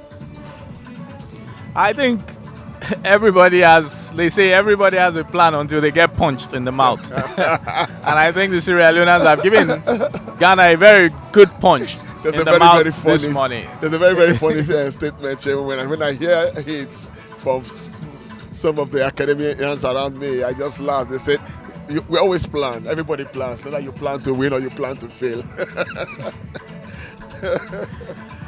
Yes. Last wicket coming in to bat. Aziz, I don't recall seeing Aquil play today. He's not in the starting lineup. Well, you're right, Sure. We look forward to see Aquil see it. We've not seen him throw. That means he has been rested. Well, we know that a team is comprises of about 16 players. Sometimes rotation is very necessary. We never can tell what plan they have, and as you can see, the plan is working well. We'll be bringing a lot of people to the box today. Some ex-internationals from Nigeria, some gentlemen, sponsors, people who have actually added so much value to this game. All right, we've been corrected by our production team that the last wicket was Aquil. And playing that ball straight to point. Oh, sorry, being bold. Aquil trying to replicate the antics of yesterday. So I think what makes it skip us is just the way he lost that weekend. We're just too lousy, So we just have to leave that name, man, because we know him. He has not scored big in this tournament, but we know him as a risk player and well calculated batter, but more of a bowler than a batter. You get. So the way he went out in this particular innings didn't make us to acknowledge him. I have to say the wickets are coming in thick and fast, so maybe we are even mixing them up at this point. Okay, but right that's no excuse for us. We should actually be on top of the event. You're right, Joe. Again, right, Ghana 67 for 9. 16. I think that's the end of the 17th over. You're right. 3 more overs. Current run rate of 4. A big letdown this tournament. Yeah. Not taking some people may be looking at this and saying, "Oh, is it that there are demons in this wicket? On this wicket, is it that the wicket is not playing well? Why are the totals not as high as anticipated?"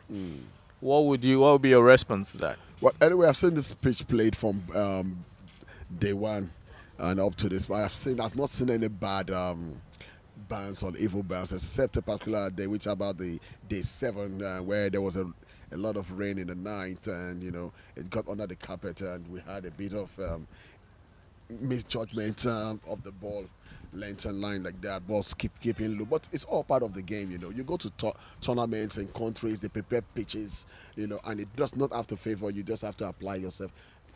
Especially when you sit down there at the pavilion and you see how 2 or 3 batsmen get out, you just tell yourself it's not all the time that the coaches will pass informations, So the pitch has played so well all through, I can tell you that.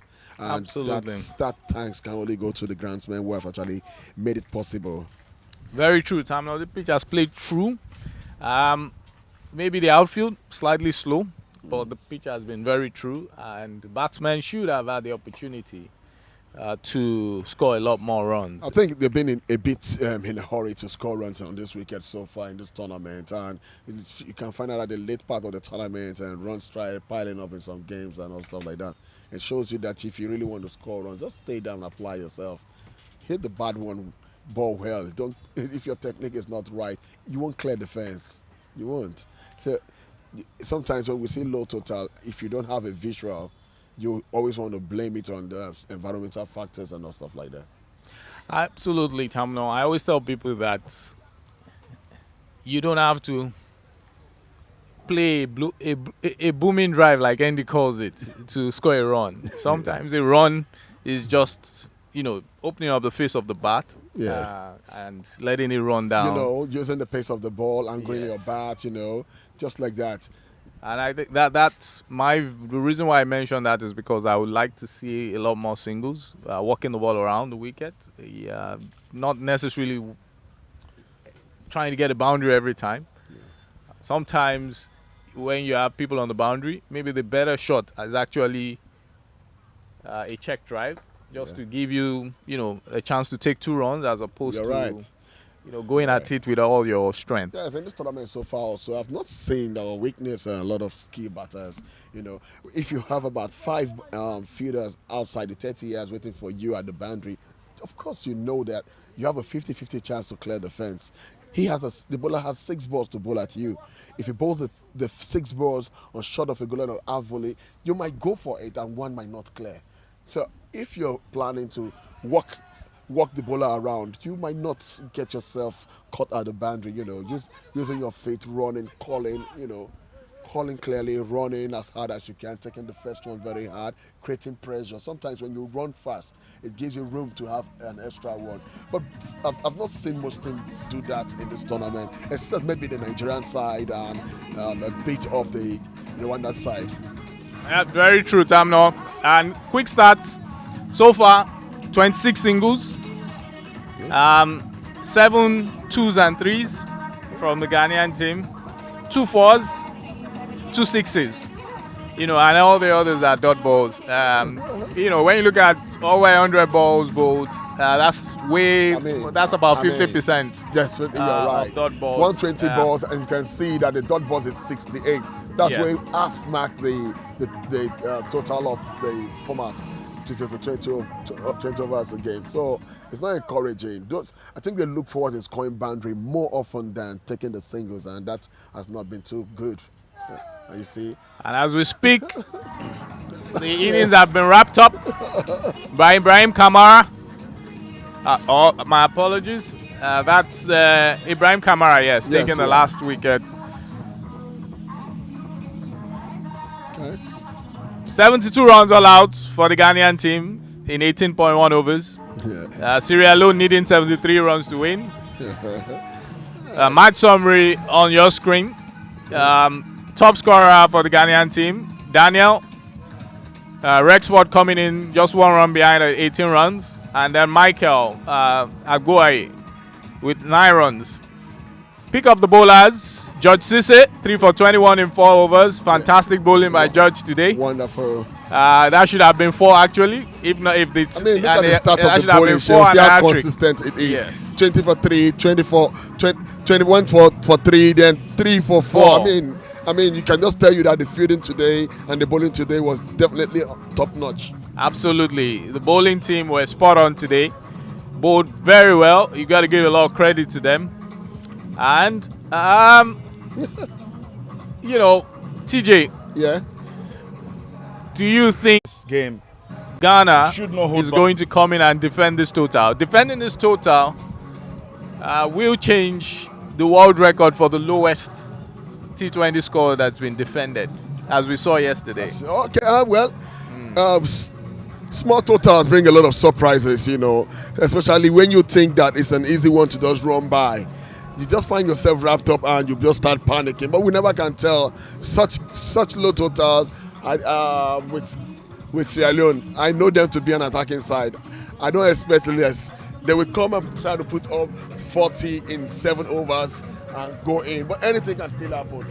Just like we didn't expect them to bowl this tidy, and this is actually their best in this tournament so far. So we don't know what Ghana has in their pack for us. So we just wait and just give them the benefit of the doubt and keep it open. Absolutely, TJ. Production team showing us the replay. Fantastic catch again on the boundary. By the ballet dancer. Yes.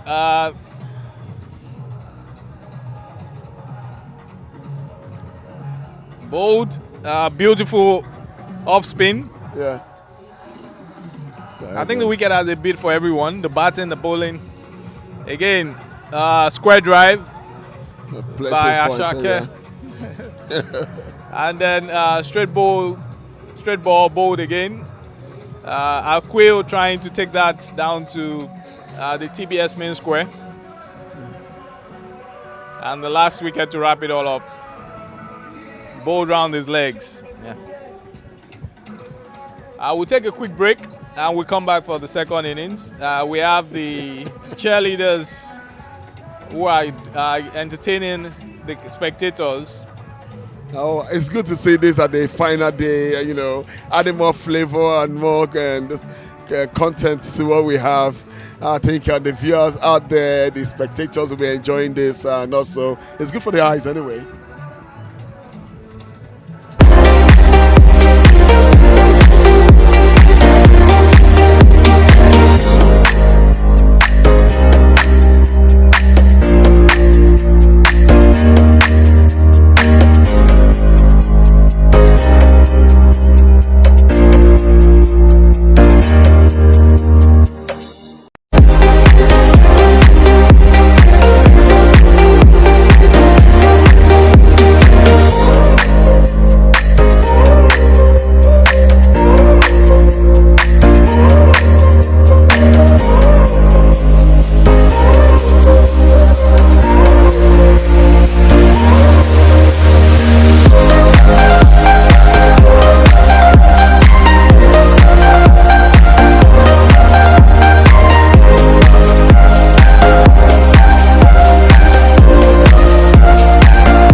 Great to have you back for the second innings of the top place match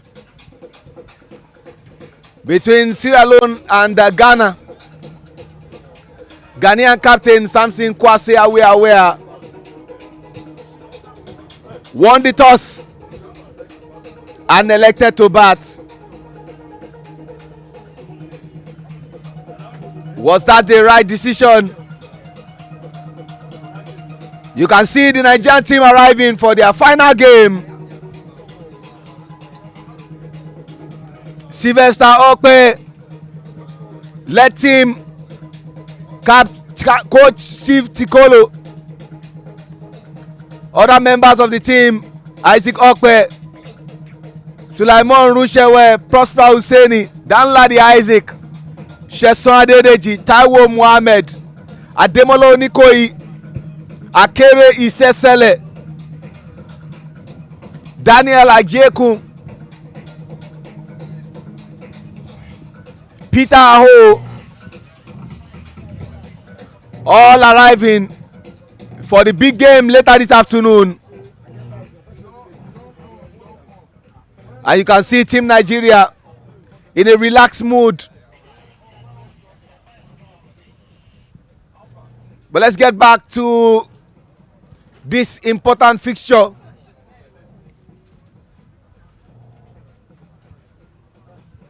Sierra Leone versus Ghana.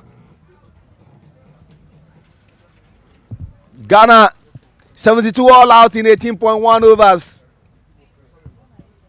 What the Sierra Leoneans need to get the monkey off their back is 73 runs in 20 overs or less, and they will claim the bronze medal for the West Africa Trophy, sponsored by Dafabet and organized by the Nigerian Cricket Federation. Change in batting. Alusin Toure and Ibrahim Kamara. The intent is clear.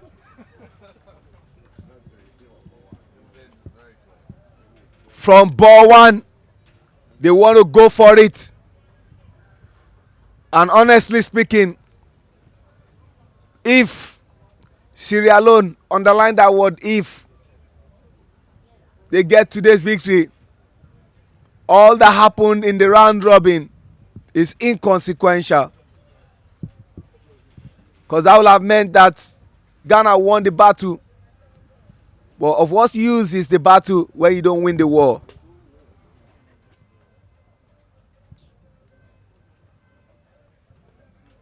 Wide ball. Godfred Bakiwayem coming from the Court of Appeal end.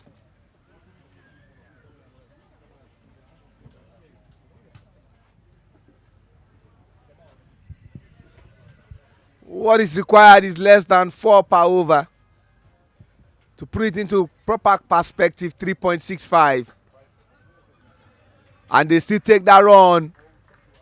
And you can see the look of Godfred Bakiwayem.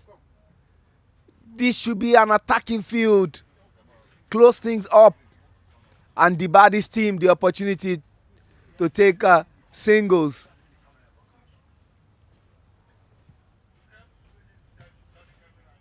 I have not played at the highest level.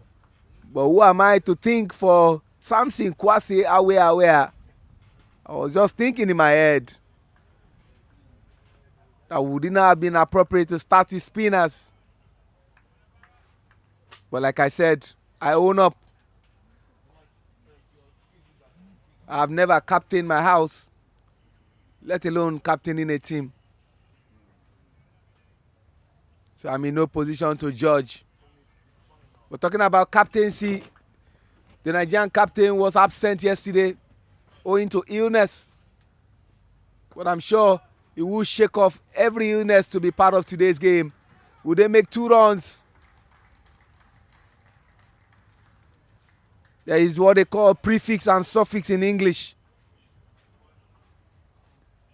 for these Sierra Leoneans. I'll put prefix to what they call achieve. They are overachieving based on the required run rates and what they currently have.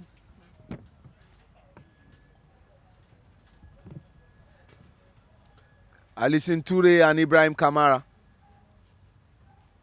Usually we see Alison Toure and Aruna Kainesi.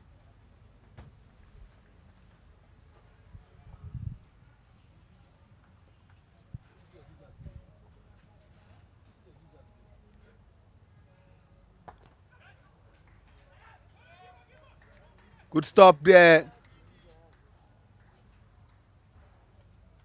by Aziz Swale. Godfred Bakiwayem. The one Nigerians, Christian Ashake. Jersey number 10.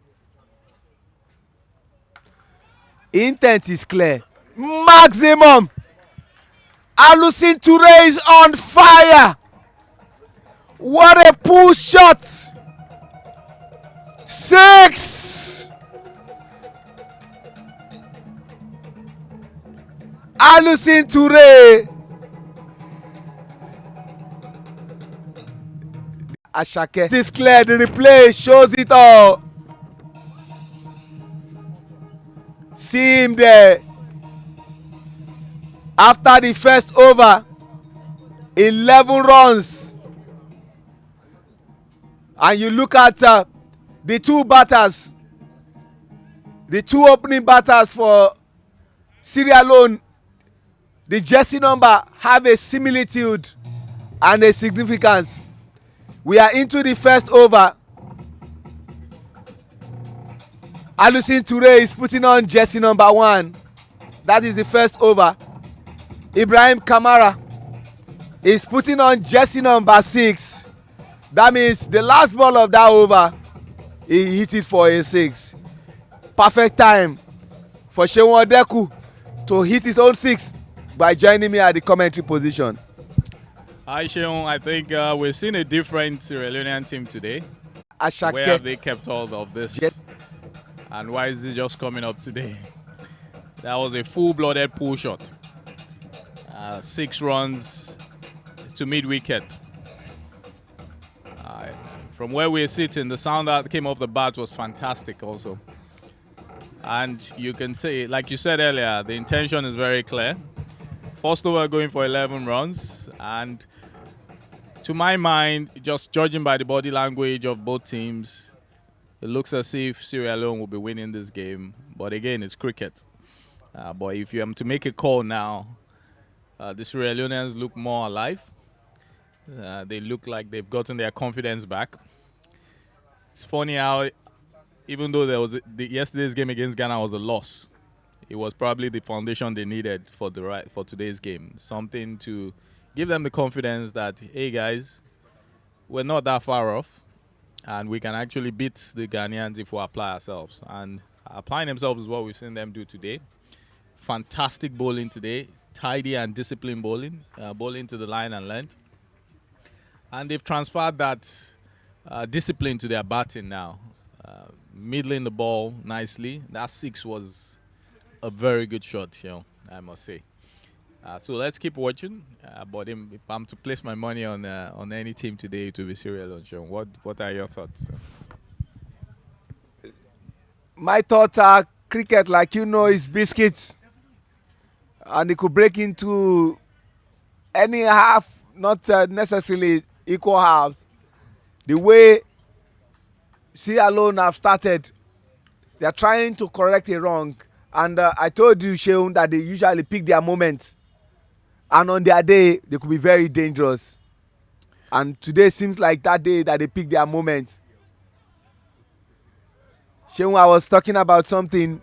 You have captained several teams and you are vastly experienced in this game. I want to put yourself in the shoes of Samson Kwasi Aware, knowing that you scored 72 runs. And today seems, would you have started with pace bowlers? Well, I think it's fair to start. 72 runs is not bad. You know, give the pace bowlers a few overs. Let's see how it pans out. And then you go to your spinners afterwards.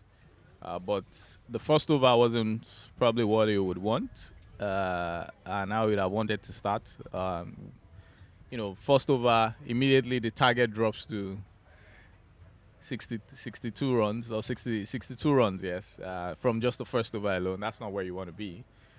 But Kofi seems to be addressing that, pegging the batsman back. So far, so good. No run in this over.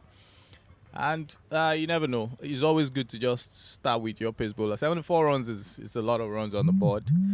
And then you don't have to worry to make decisions. You don't have to make decisions, Ashley, and bring in the spinners and then concede more, especially considering that it's a power play. Trust your bowlers. Trust that they will come through for you. Beautiful over from Kofi Bagabina. One thing I've always admired in you, Sheun, is your erudicity. And I'm taking you to another place. And the other place I'm taking you to is if you were to be a captain, Sheun, would you still hand the ball to Godfred Bakiwayem? I wouldn't hand the ball to Godfred anymore. I'll probably rest him a little bit. Bring in another bowler. I think Alusin is quite comfortable with him, as demonstrated in that over, and we don't have a lot of runs to experiment with, so I would bring in a new bowler. Maybe, a spin bowler from that end to see how it goes, but Alusin has made it very clear what he wants to do.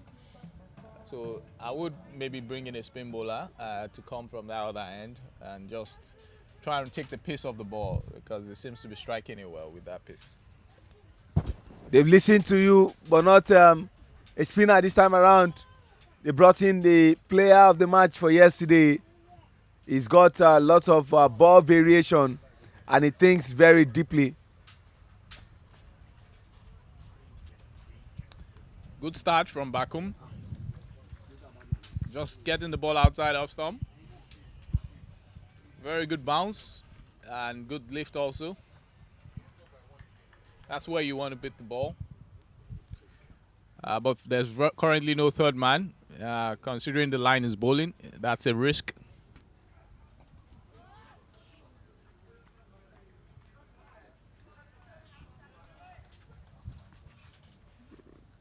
Alusin comes with a lot of aggression. All he wants to do is just to hit the ball. No time to check time.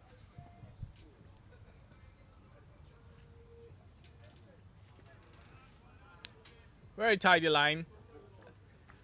Just playing with the, on the wide margin. Bowling it wide of the batsman. Asking him to come get it. Again, if you want to bowl that line at that pace, you probably need a third man in case there's a tick edge.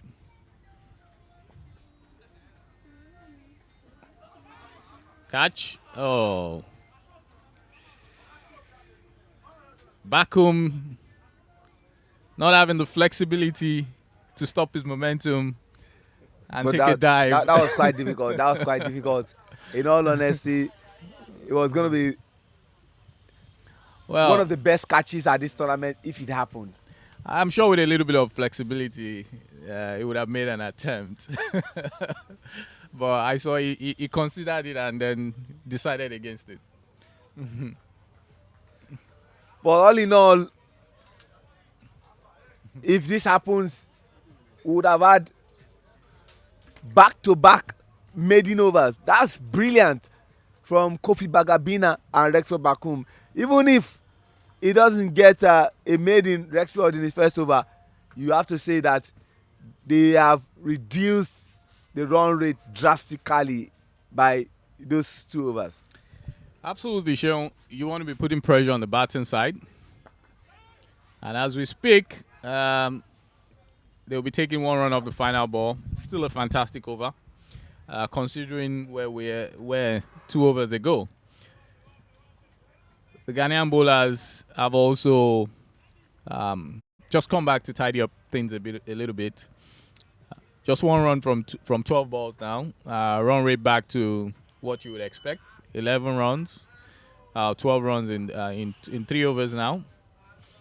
Again, I think this is one thing that I've not seen a lot of in this tournament. Because this is a T20 game, the expectation is you should get bat on ball. You don't necessarily have to hit the power strokes. But the expectation is get bat on ball, push into space. There should be I've seen a lot of conventional cricket strokes. I've not seen batsmen put bowlers under pressure, walk out to them, move around your crease, make the most of the space you have, just to make the bowlers uncomfortable a bit. And that's what you want to do, because 20 overs, 120 balls go quite quickly. As we've all realized, and by allowing the bowlers to keep bowling these dot balls, you put a lot of pressure on yourself. You find out that the run rate keeps going up, and just singles are very important. That's one of the things. Yeah, just getting bat on ball gives you that opportunity to at least take a single, as we've seen with the last ball that was bowled to Allison. Yeah, the overs does not favor Ghana. The runs favor Sierra Leone. So they have 2 things in mind. One is to continue to ensure that they dot the balls, and the other is to work with the wickets. And talking about working with the wickets, it's always a pleasure to work with Endurance of M. Brilliant stuff there by Kofi Bagabina. Impressive to see Theodora standing up, trying to put some pressure up there. Ibrahim Kabia will have to. Is Ibrahim Kamara, beg your pardon. And Allison Toure still batting, so some hope for Sierra Leone there. But again, the overs are ticking away at Jidagba, like we always say. Those dot balls can build pressure. And the mark run out chance. Gani, oh no, unbelievable. Glory good for the helmet.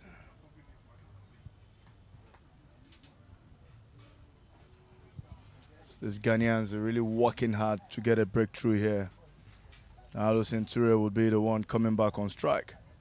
Kofi Bagabina, an experienced campaigner, has got a lot to do here for Ghana if they have to be crowned position placing games here. Allison Endurance is on over 100% strike rate. From what I make out of it, it's just to keep him off strike. And big shout. Yes, he gets his man. I was just talking about keeping him off strike. Allison not quite happy. Thinking perhaps that could be beaten leg, but the umpire Olumide Akintoku believes that would hit the wicket. Big question from Kofi Bagabina, and the wickets, the breakthrough needed for Ghana to stay alive and in this game is what we have seen. Current run rate is 4 and over, required is 3, so they are on song. There are 58 required from 98 deliveries. There you go, that man, Kofi Bagabina, he's got it in him. Decent line, yeah, drifting onto the wicket. Umpire believes, yes, is that call. Umpire score.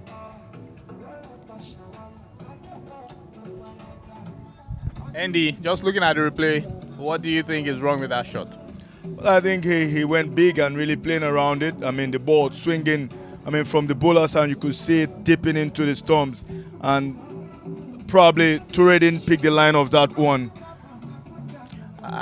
From my perspective, there's just a lot wrong. The head placement, foot placement, everything, is just wrong with that shot.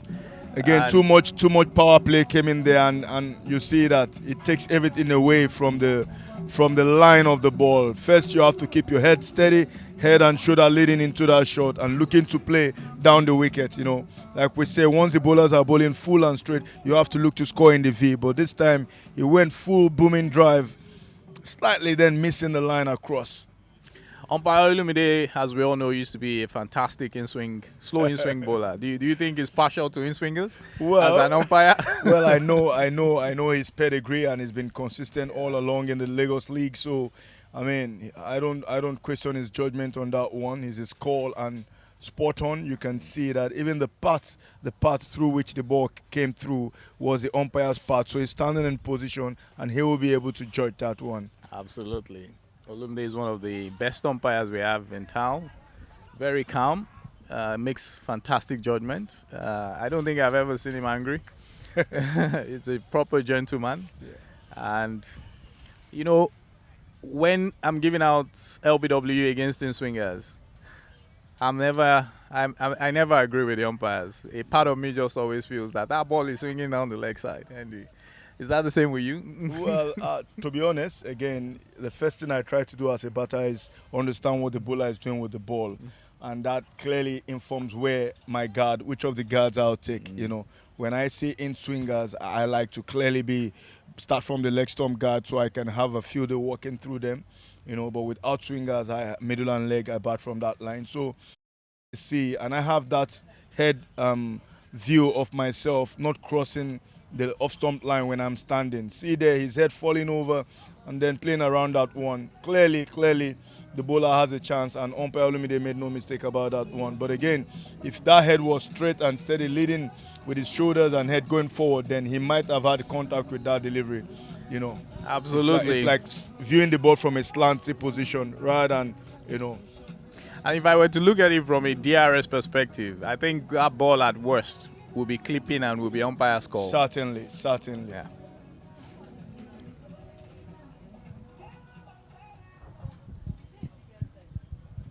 It's end of over number 4 and it's 15-1. This time it's Bakomu continues from Court of Appeal end. Run out opportunity. Oh no, this time not a chance. Ghanaians will have to stand up to this challenge. And then up until this moment, I think the Ghanaians have earned the right to smell their flowers. To think that the first over was 11 runs and fast forward to 4 overs, just 4 have been added, means that they've done something that is quite commendable. Well, the whole idea is to make this game interesting, and that's what the Ghanaians are trying to do. But I wish they had scored more runs to really put pressure on Sierra Leone. But at the moment, Sierra Leone should just have a free day, bat out the overs, 4-5 and over, take it home and be happy at the end of this tournament. 2 left-hand batters, Ibrahim Kamara and Raymond Coker. The full toss, you should get more value for that one.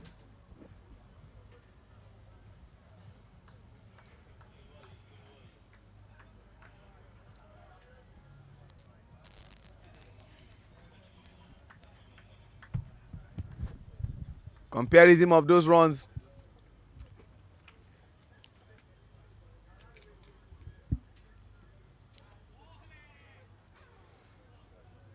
Thought it was a good ball, but the umpire who sees better, Musa Body Izoje, said that was a wide and 1 extra run to Sierra Leone. They need 56 runs in 94 balls. That's the thing with low totals. You're not sure what to do, what kind of pressure to put through. You know, you just continue to hope that we get those results.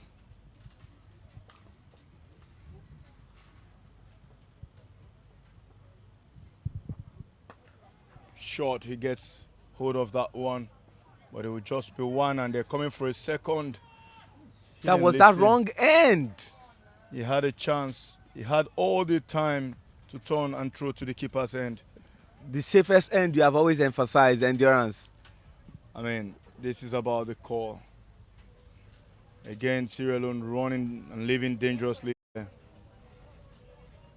Shot. Raymond Coker didn't really get a hold of that one. No power behind it. Kelvin Makuawala. It's Ibrahim Kamara who gets the medical support.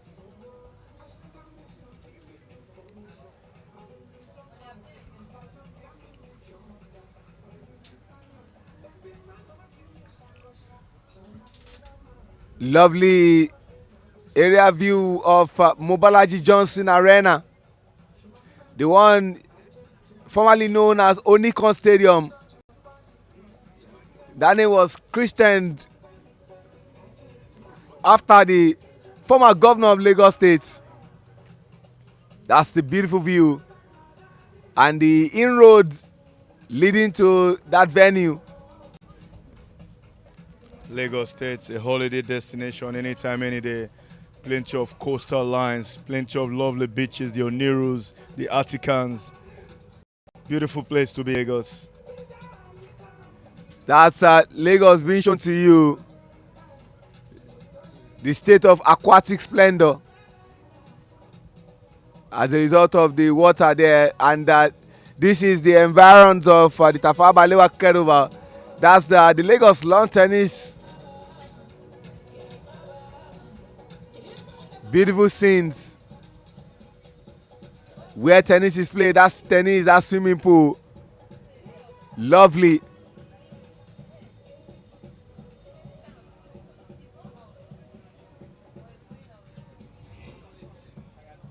Ibrahim Kamara will be retiring hot. It's Captain George Njega who will replace him.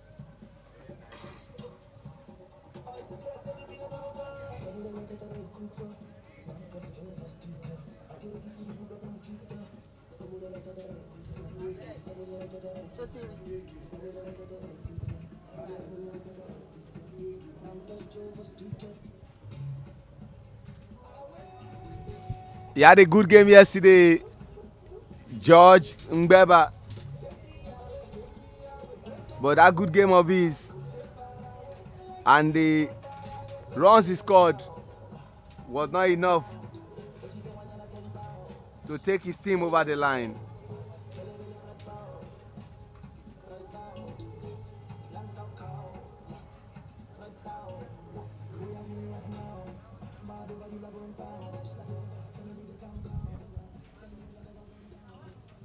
As Bakum who continues from the Court of Appeal end. Shots this time, plays and misses.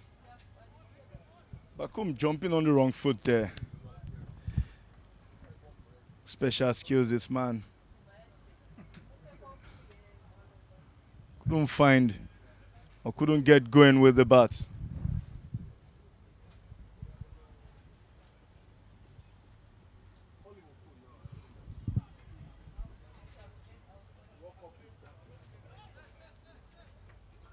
We stop there from Kofi Bagabina. Godfrey Baki, where am I meant to say? And you can see Alison Toure and Ibrahim Kamara with the most runs. Ibrahim Kamara retiring hot. Damon Coker and George Edward Ngbeba yet to get off the mark. Swings and misses again. Still finding those balls. Sierra Leone, we have to ensure they don't make a mess of this one, but so far it's 19 for 1 from 5 overs. 54 required from 90 deliveries. Sierra Leone looking good and set to end this tournament on the high. But again, it's in their hands to decide. Expert Bakum after 2 overs considered just 5 runs and still in search of his first wicket for today. George, 26 from 25 balls yesterday.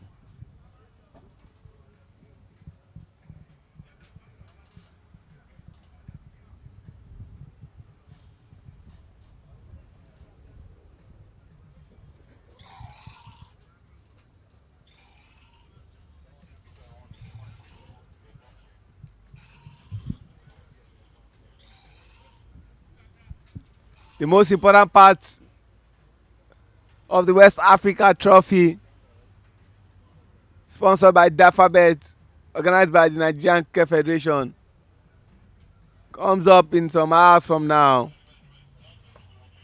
Nigeria versus Rwanda, take 4. George Ngeba starting with a dot into the 6th over, the last over for power play. It's Kofi Bagabina from the pavilion and to George Ngeba, who will have to respond positively to this one.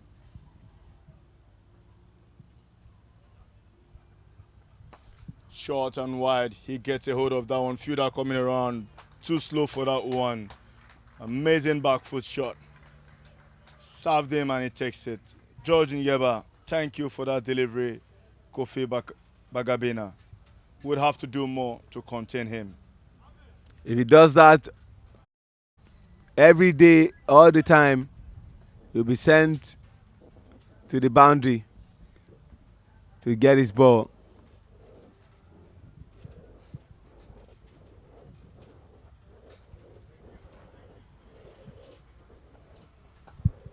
On the mark, straight to the fielder, mid on, bit of pressure on the fielder. Obed Havel, the senior member of the squad, couldn't get a hold of that one.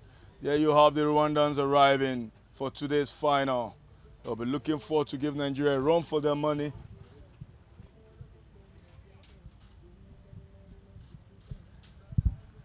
They've got a decent squad. You can see the players there. Emile Kriza, That man Zappi, Zapi Bimeimana. a lot will be expected from him. Plays and misses that one again. It's Raymond Coker who is still struggling to really get off the mark here. It's 2 off a delivery from him.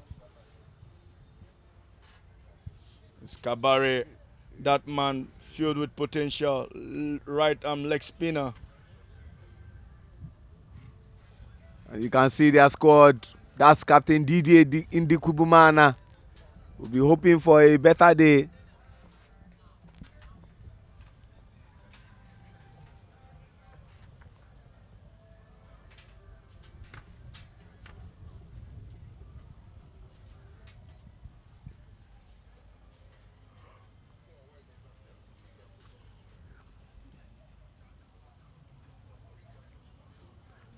Kofi Bagabina into his last ball of the third over. They always say leadership by example. Over 6 overs gone, 24 for 1. That's the man leading by example. Lee Boots leading members of his team. Mohamed Nadir I've seen. Eric Duzingizimana. Didier Ndikubumana. Hamza Khan. Emmanuel Sabareme. Sebareme. Ochide Tuizenge. Hamza Khan, the man who was at the top of the run scoring for Rwanda. A lot will be expected of him today. There you have it, Alison Toure being the only double figures so far. Nothing spectacular. Ghana, Sierra Leone, trying to make this game even much more interesting than yesterday's game. They have it in their hands. It's theirs to lose, and they've got to decide what to do from here. It's Raymond Coker and Captain George Ngeba who continues. Rexford Bakum will continue from the Court of Appeal end.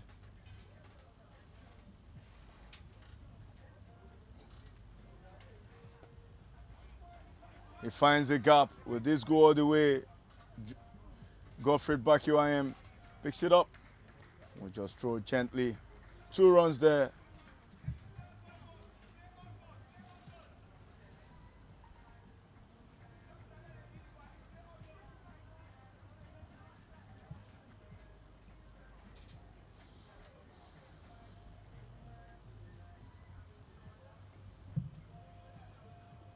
He goes short and big. This time over the slip cordon. Obed Have onto the chase. It will be convincing too again. George Ngeba seems to be in control of affairs here against Rexford Bakum, who's conceded 9 already from 14 deliveries.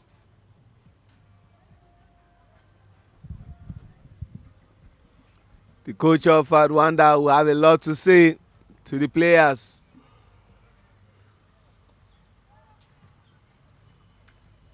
Brilliant fit placement now. Adjusted that field. Obed have it drop further back to give room for that reaction.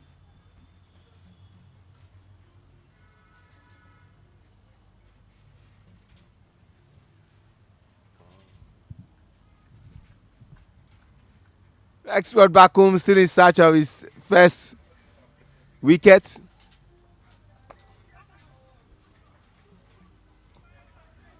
Wants a second run out opportunity. Fourth. What a way. Lucky Raymond Coker comes all the way. Found himself struggling. Again, spirit of sportsmanship there. Theodora Joseph helping him with his shoes.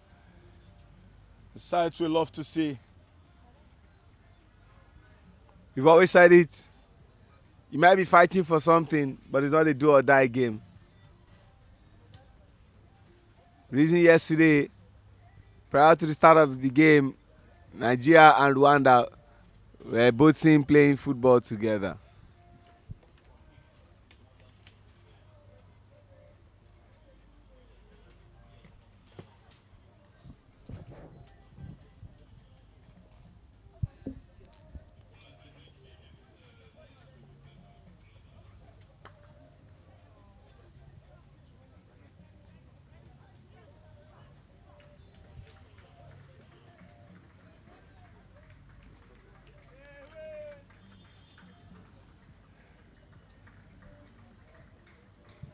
"10 days of intense cricket."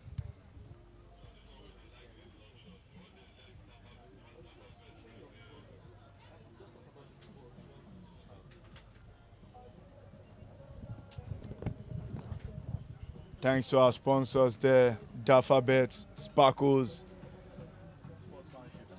And you can see the sportsmanship part of the game, which also was reminiscent in what happened yesterday.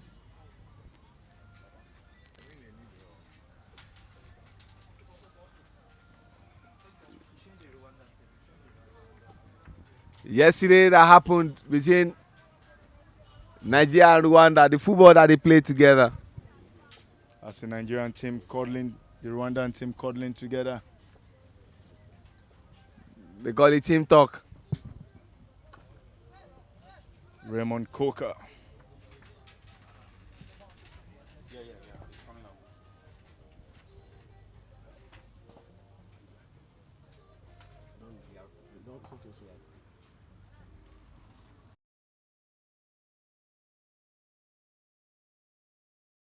Comes into action.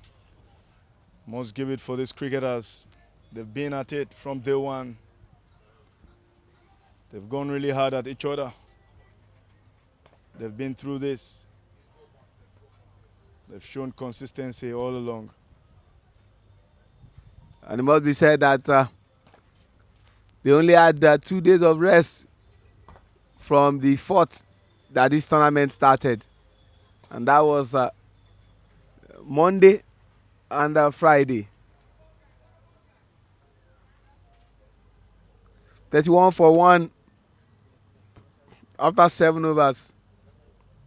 Obedave have been handed the ball.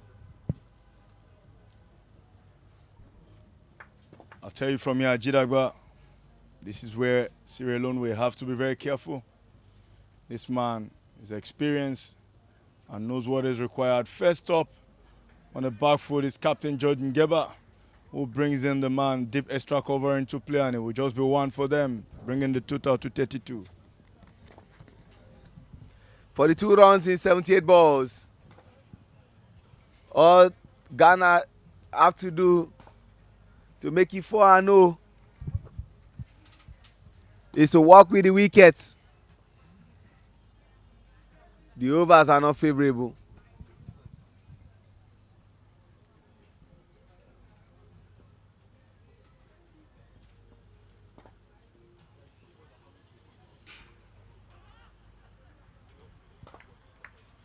No run, great communication between Captain George and Raymond.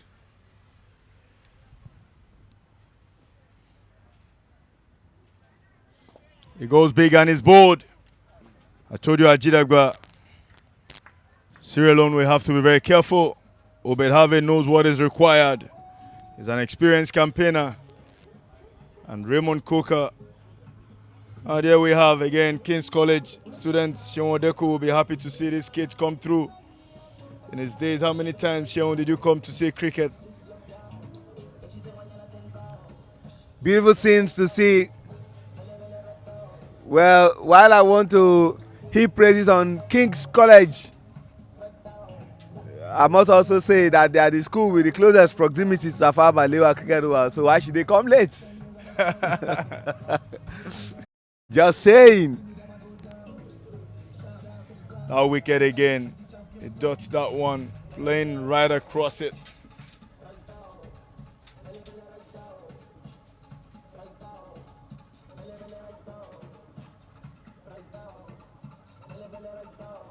In comes John Bangura, the best batter for Sierra Leone at this tournament.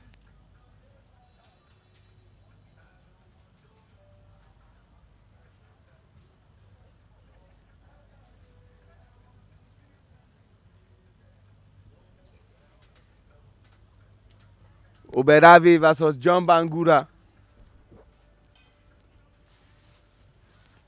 Can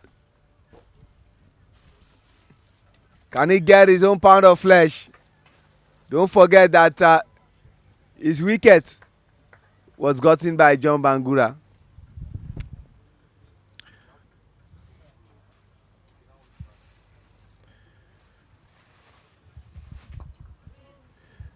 $32 for 2, 7 point in 8 overs gone. Obed conceding just 1 run in that over and taking the very important wicket. Sierra Leone slightly ahead. Anna after 8 overs.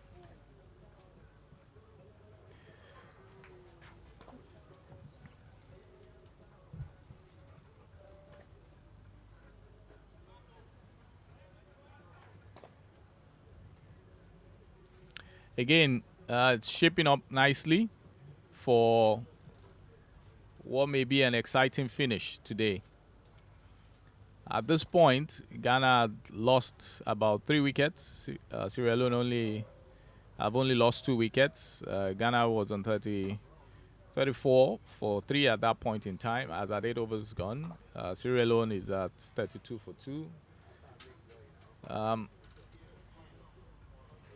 Sierra Leonean team look like they're slightly on top when you look at the fact that they still have wickets in hand.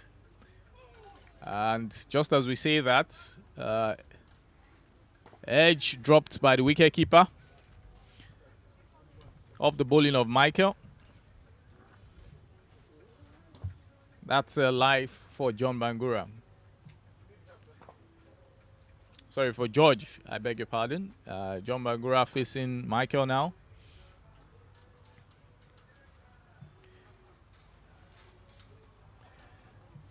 Very well bowled by Michael.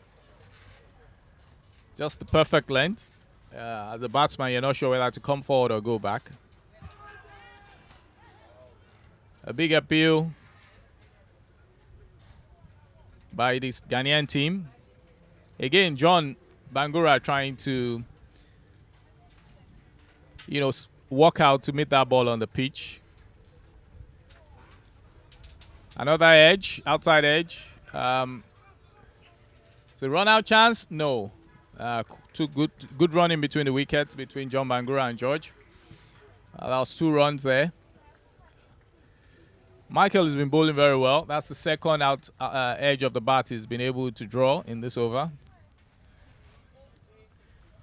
But you have to say, these little chances, are they going to come back to odds, the Ghanaian team? They are making it count, running those 2 runs, things that cost them yesterday. You recall that their opening batters, Aruna Kainesi and Alison Toure, failed to take advantage of those opportunities. Wide ball. Half tracker by Michael. And also a wide ball. Not a very good ball. Michael trying to see what his odds are coming from around the wickets.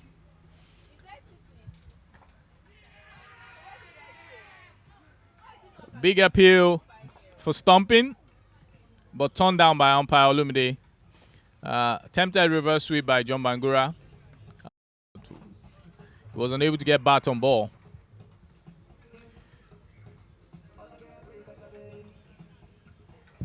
And Seun, you could see from the look of Theodore feeling unhappy that I got the wicket of my fellow wicket keeper.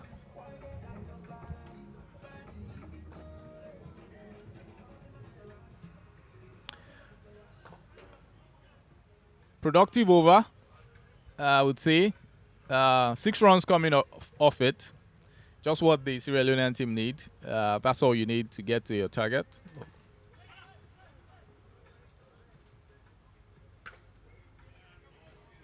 Awala stopping that ball at point. They will look back at the first innings. Some of the cheap wickets they gave away, and now they need to work extra hard.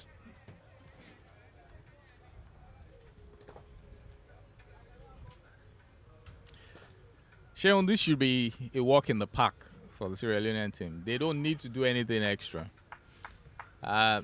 Required run rate is just 3 and over, and you're going to get the bad balls. So you really don't need to do anything extra. Just make sure that you get bat on ball, push around for the singles, and that's all. That's all you need. You know, push around, take your singles. The bowlers are going to bowl a few bad balls, and just make sure that you don't have to go for the boundaries. If it's there to be hit, you hit it. But at the risk of going airborne and getting out, you don't want to take that risk. You just want to coast home. You don't want to lose another wicket. So that will put a lot of pressure on the batsmen. As we all know, we've seen the Sierra Leonean batting lineup just collapse in certain instances where their main batsmen have gone out. So again, they just need to push around and make sure they hang in there. That's it. That's all you need. Just look for the spaces and push around. Absolutely. I agree with you perfectly. Akil wanted to use his leg to stop that ball rather than doing the basics, which is body behind the ball. But that brings us to the end of the 10th over. 41 for loss of 2 wickets. And you can see the best batters for now are just Alusin Toure and George Ngbeba respectively, 14 and 13. George still batting. Alusin Toure already back at the pavilion. Absolutely. The important thing is George has a very good strike rate of 107. He needs to maintain that. And as we speak, those are the things we talk about.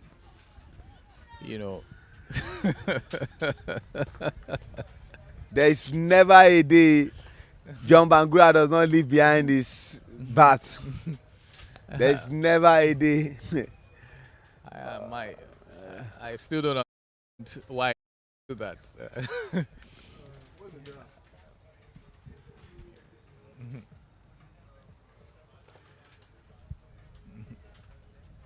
Michael Abuai.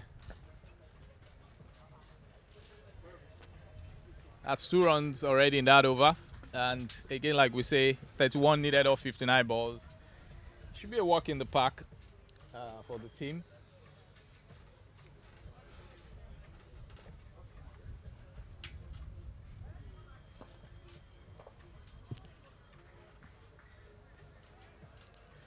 That's 3 runs already in the over. Covering what is required. Any additional runs in this over will be what we'll call extras to further reduce the run rate. Ajidagba. Should be a walk in the park. Force the Ghanaians. I've heard the Ghanaian captain is just too easy. Field is still spread out, allowing all the singles. You can't afford that at this point in time. You've got to do something different. You've got to force the game at this point. It looks as if it's just they're coasting to a defeat, which shouldn't be the case. And Already, the run rate says it all. They are hitting every ball. like we say, they've made up for the deficit in the last over. Now, 5 runs in this over. Oh, well played. They took advantage of every ball in this over.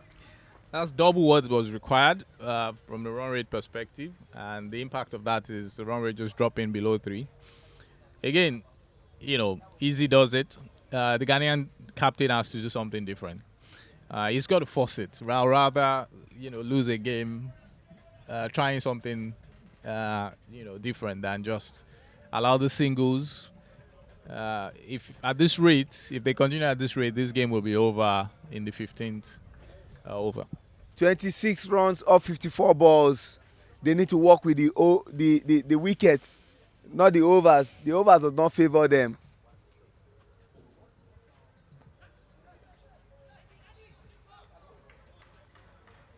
And the body language, Sheung, is not anything palatable. Absolutely, the body language says a lot. You can hear it. It's louder than a nick.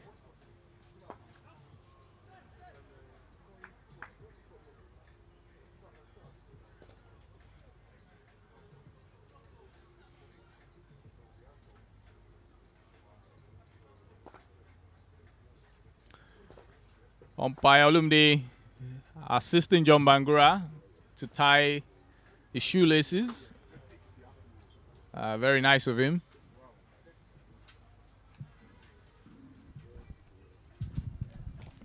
Good gesture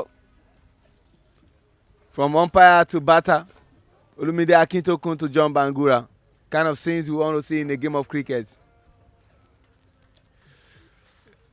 It's like a stroll in the park for the Sierra Leone team. And as you mentioned earlier, the body language from the Ghanaian fielding team says a lot. You know something? Yesterday we were talking about how they weren't taking their first run quickly.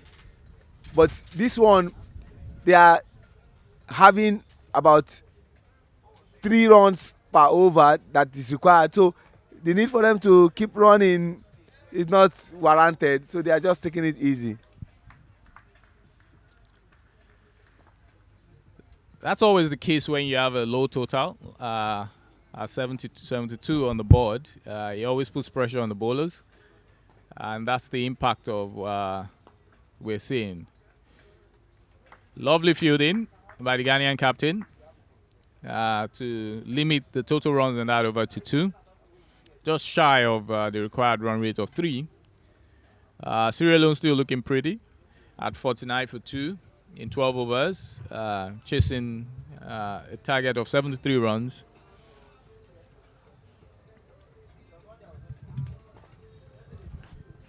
I can almost argue with you that some of by the body language of the Ghanaian team, some of them are halfway. They're probably in Lome on their way to Accra right now. You can say that again, Shehu. But this will be a painful loss. Very, very painful. And I'm waiting for the post-match interview of Samson Kwasi Awea. But to be honest, Sheung, this was long coming. If you saw yesterday's game and how they narrowly escaped by winning with that 5 runs, you will know that it was long coming, that defeat. That defeat was hovering around them. You're correct, Sheung, and it buttresses the fact that we want more teams to play more games and to get the opportunity to express themselves more. Sierra Leone seems to have been the biggest beneficiary of this tournament. The tournament has grown. The players have also improved every day, getting used to the surface, not what they're used to back home. They play on a concrete center with matting and concrete. But playing on the tough wicket is slightly different. On concrete, the ball comes to you a lot, and you're able to play through the line. You're able to play it like a tennis shot.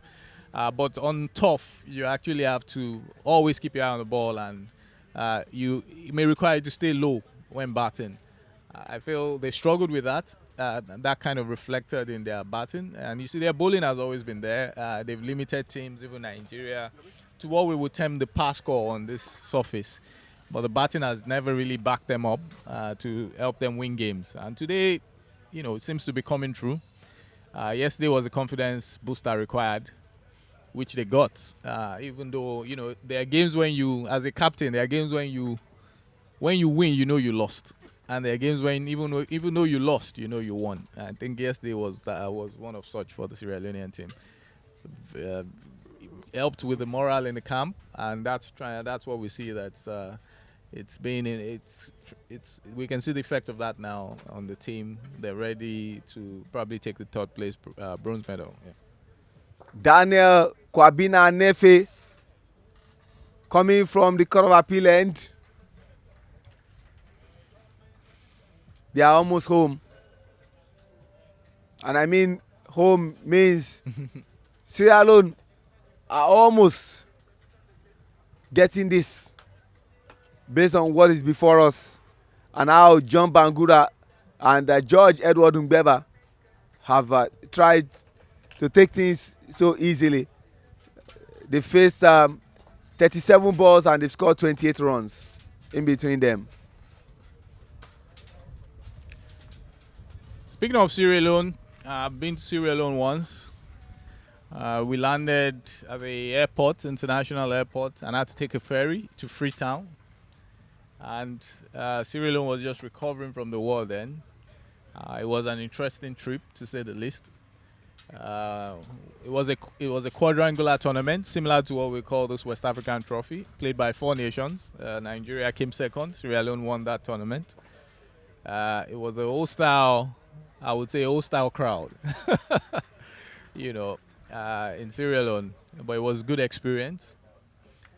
Just wondering if you still need to take a ferry now to get to Freetown, or there's a bridge that's been built now between the airport, the island where the airport is, and Freetown. It would be interesting if one of our viewers could help us confirm if there's now a bridge between Freetown and the airport. I like that place where you took me, Sheung. We are into the 13th. We are currently in the 13th over, and maybe just one more ball to end this over. But Daniel says no. I want to give one extra run to this batting side. But I'm going to be sharing one interesting story with you about that place where you took me to, that you landed and you had to take a ferry to your venue. One of the many things we've been talking about Sierra Leone, the beautiful scenes you love to see, 2 captains showing love to each other, Samson Kwase Awea and George Edward Mbeba, 2 captains showing love. I love to see this scene, beautiful scene. Thank you, production team. Like they say, it's not a do or die game. While we know we are fighting for something, but no problem even if we don't win. And he gets his wickets. John Bangura bowled by Daniel out of nothing. Again, this is the wicket required to re-energize the Ghanaian team. Will they make a U-turn at LEONE and come back to Lagos to finish this game? Ajidagwa. You can say that again, but it's proving the more difficult for them, because now they are on 53 for loss of 3 in 10 overs. But that was a great bowling there from Daniel Kwabena Nefe. You can see he had no answer to it. And John Bangura had to even pose for camera to capture him well.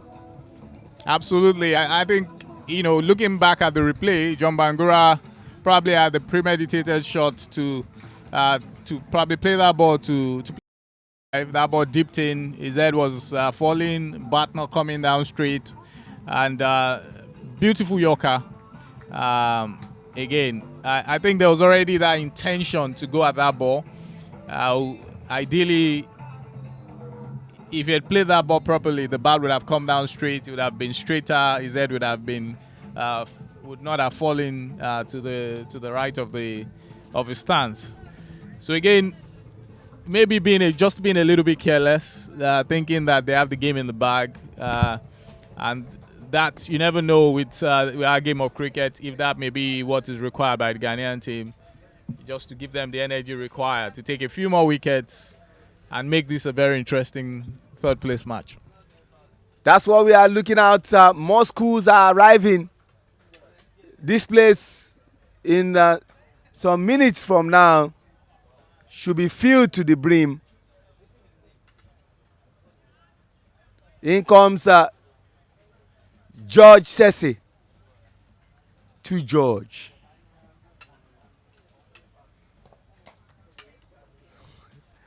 What a sheer coincidence, to George.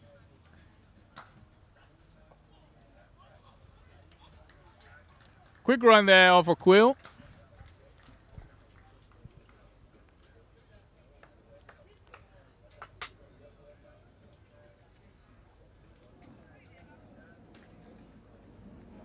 "19 runs required in 41 balls.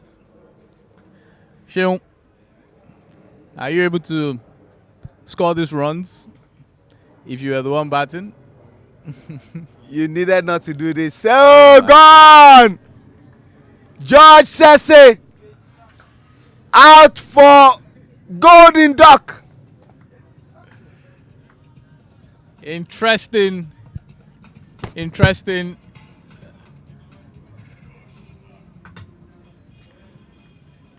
Is this the point?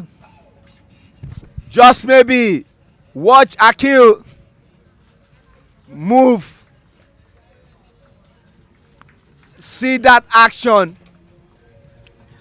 Again, that's why if you're a set batsman, as John Bangura was, you never really want to give away your wicket. You never know what that may lead to. When chasing small totals like this, there's a tendency for people in the pavilion to be a bit more relaxed, especially when the game is going on well. And when a wicket drops, it takes a bit more for the incoming batsman to get into the mental state required to wrap up the game. It's a battle of captains now. Can the two captains take them home?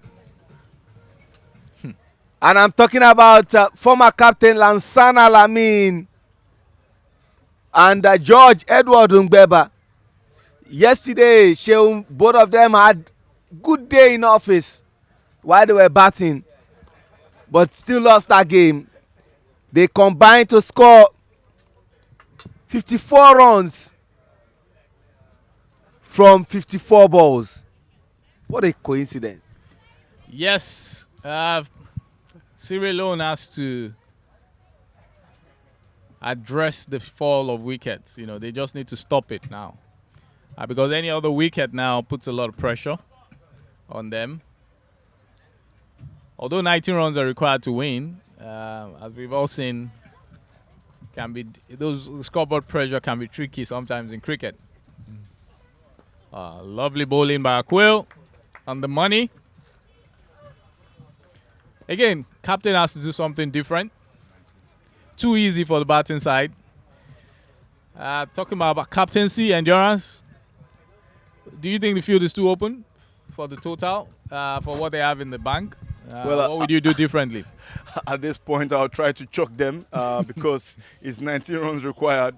You have to force something out of these batters. It's 54 for 4, 6 wickets in hand. If they continue this way, LEONE will throw through this total. If I was captain of the team, I would block every single area and let them take risks. Absolutely. You know, one of the things that we learned those days, Andy, was that you need to bait this batsman. Open up maybe extra cover or somewhere. Yeah. Get them to try to, and then you don't bowl it. You don't bowl it up to the bat. You don't bowl it up to them, but let the batsman see that open space and bait him. And you never know what can happen because at this point it's going to be a stroll in the park. Well, it's cricket. Anything can happen. Whereas the magic bowler, 4 wickets or 3 wickets, and then a bit of pressure, then it sucks in, and we all realize that there's plenty to play for. Aquila continues. Big call by George. No. It's important for George to anchor the game and take it home? Well, he needs to bat through at this point. He's got what it takes. He's got those potentials. Maybe that just that one moment he's looking for, and there he finds it today. Absolutely.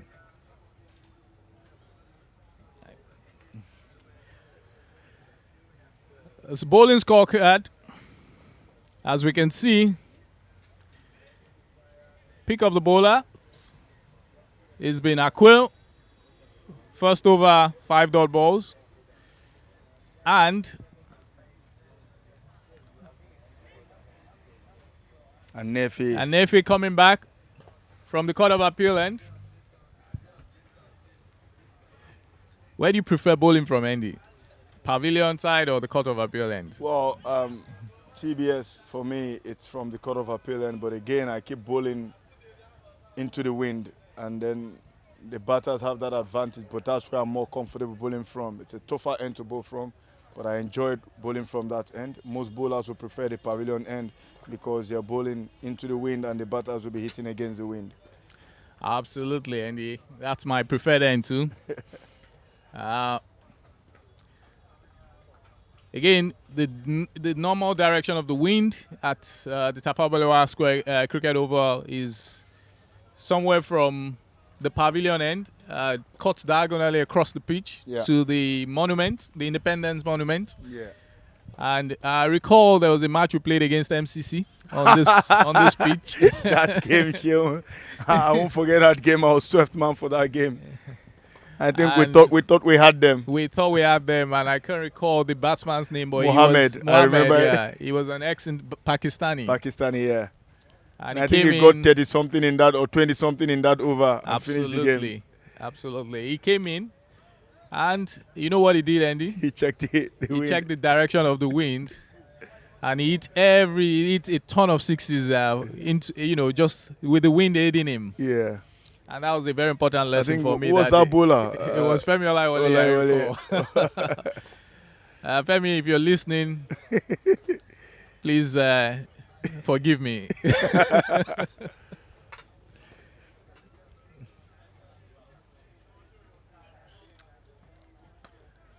Fantastic bowling. And George doing what is required of him. Again, on our screen, we can see the King's College, Lagos. Fantastic school. Wonderful history. Your alma mater. My alma mater. It's been in existence for over 100 years. And the King's College students are here to watch this game. That's a good thing about it. Yeah, tell me more. Tell me more, Sheon. Endurance, you're you're a member of the Lagos State Stakeholders group. And I'm aware that one of the objectives of your group is to ensure that cricket is played in the schools again. Do you want to talk about some of the initiatives that you've put together? Well, the whole idea and the setup of the Lagos Stakeholders Forum is to try and find a common ground for those who love the game around cricket in Lagos to be part of a system to support the game, and we encourage same thing across the country where people, stakeholders who play the game in each state can come together and support because Sheon, you can't overemphasize the need for volunteerism and support for this game. I mean, where you have state structures, I mean, that is where we talk about sustainability. You've played the game at primary school or secondary school level. You've gone on to play for your state. You've captained the country, play for Nigeria, umpire the game. Then when you retire, what do? You have to give back to the game. And that's what informed the Stakeholders Forum. And all we're trying to do is just ensure that anything cricket in Lagos is supported financially, most importantly. I mean, a group of individuals who pay their dues to that group and ensure that they can organize activities. And I tell you what, there have been really talks to ensure that schools cricket, secondary school level is back in the state. So far, the Stakeholders Forum have been able to organize female T20 events.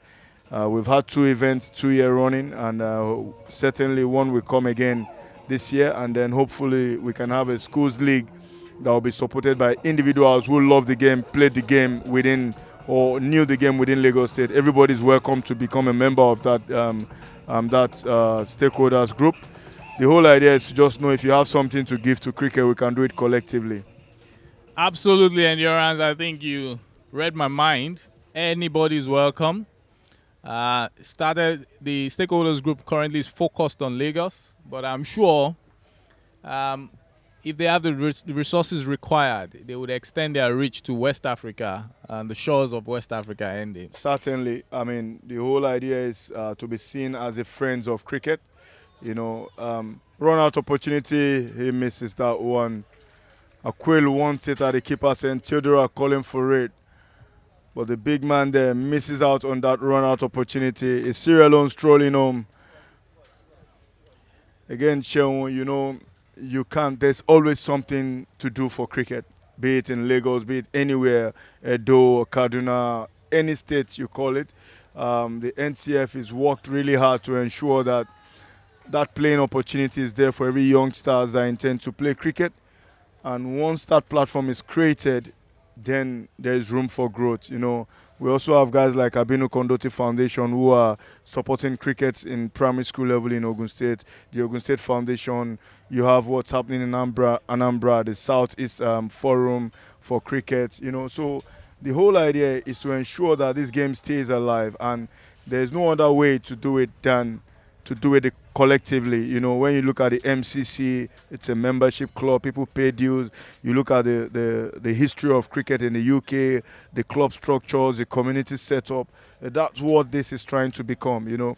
Not leave it to NCF alone. It doesn't matter who becomes the president, and people will always support cricket as long as there's transparency and we know what is happening. I mean, look at the 4 o'clock group. I mean, a group of old-time crew, brilliant shot through the Gully region. This will go all the way for a boundary, and it's George Ngeba who has dominated this. Trust me, Sierra Leone is, cruising close. So Sheon Odeko, we're talking about the 4 o'clock group who are, ex-internationals, guys who have run administration of cricket in this country, who have paid their dues in the 60s and the 70s. I mean, when you sit with them, talk about cricket in the 80s, you'll love it. You know, they come here every Sunday, they sit there and they want to see cricket. So if you have those kind of people, it's just important you continue to encourage them to be part of the setup. So there's room for everybody. Be you ex-international, a cricketer, you've been part of this game before, you can be a supporter, you can volunteer, you can come here and say, okay, you want to join organized cricket, you want to help organize the league structure. And that's what this whole thing is all about. Get people involved and keep them going in the game. Absolutely, Andy. Get people involved, keep them going. We all know how cricket has been good to us. For some of us, you know, cricket has come in handy in so many areas. Been around the world. Cricket. Trust me. It's something I've missed. I miss traveling with the national team. I mean, I missed being part of a setup. And I remember when I was going to call it quits, it took me a lot of time. I got home and I was practically crying. And my wife then said, what's happening? I said, I'm going to stop playing. And I'm like, then keep playing. And I said, but I have to stop at some point. You know, those trips with the national teams and state teams, it's always a beauty to behold, you know. Absolutely. The respect that is given to you as a player. And, that's why some of us are sticking to the game. There you have it, 9 runs required from 24 deliveries. And we are into the last part of this game. It's Sierra Leone who is gradually taking the show. We talked about it this morning. Sheon, on your screen, the blue line, what a beauty. Have you visited Lagos before? Try it this time. It's a tourist site, a place you want to be, the coastal region. There you have the wharf, overseeing CMS. Yeah, and I think just to our brothers at the ACA, just a quick message to them. Lagos is a fantastic place to host the ACA. We're expecting you to return the rights to us if you are listening to us. We'll happily take it. We'll happily host it. And you can see that there's a lot to do in Lagos, the beautiful city of Lagos. Ajidagba loves to talk about it. Ajidagba? Is that bold? No. Musa is unconcerned. And how did you take your own retirement? Andy gave us his own story. I've not retired officially.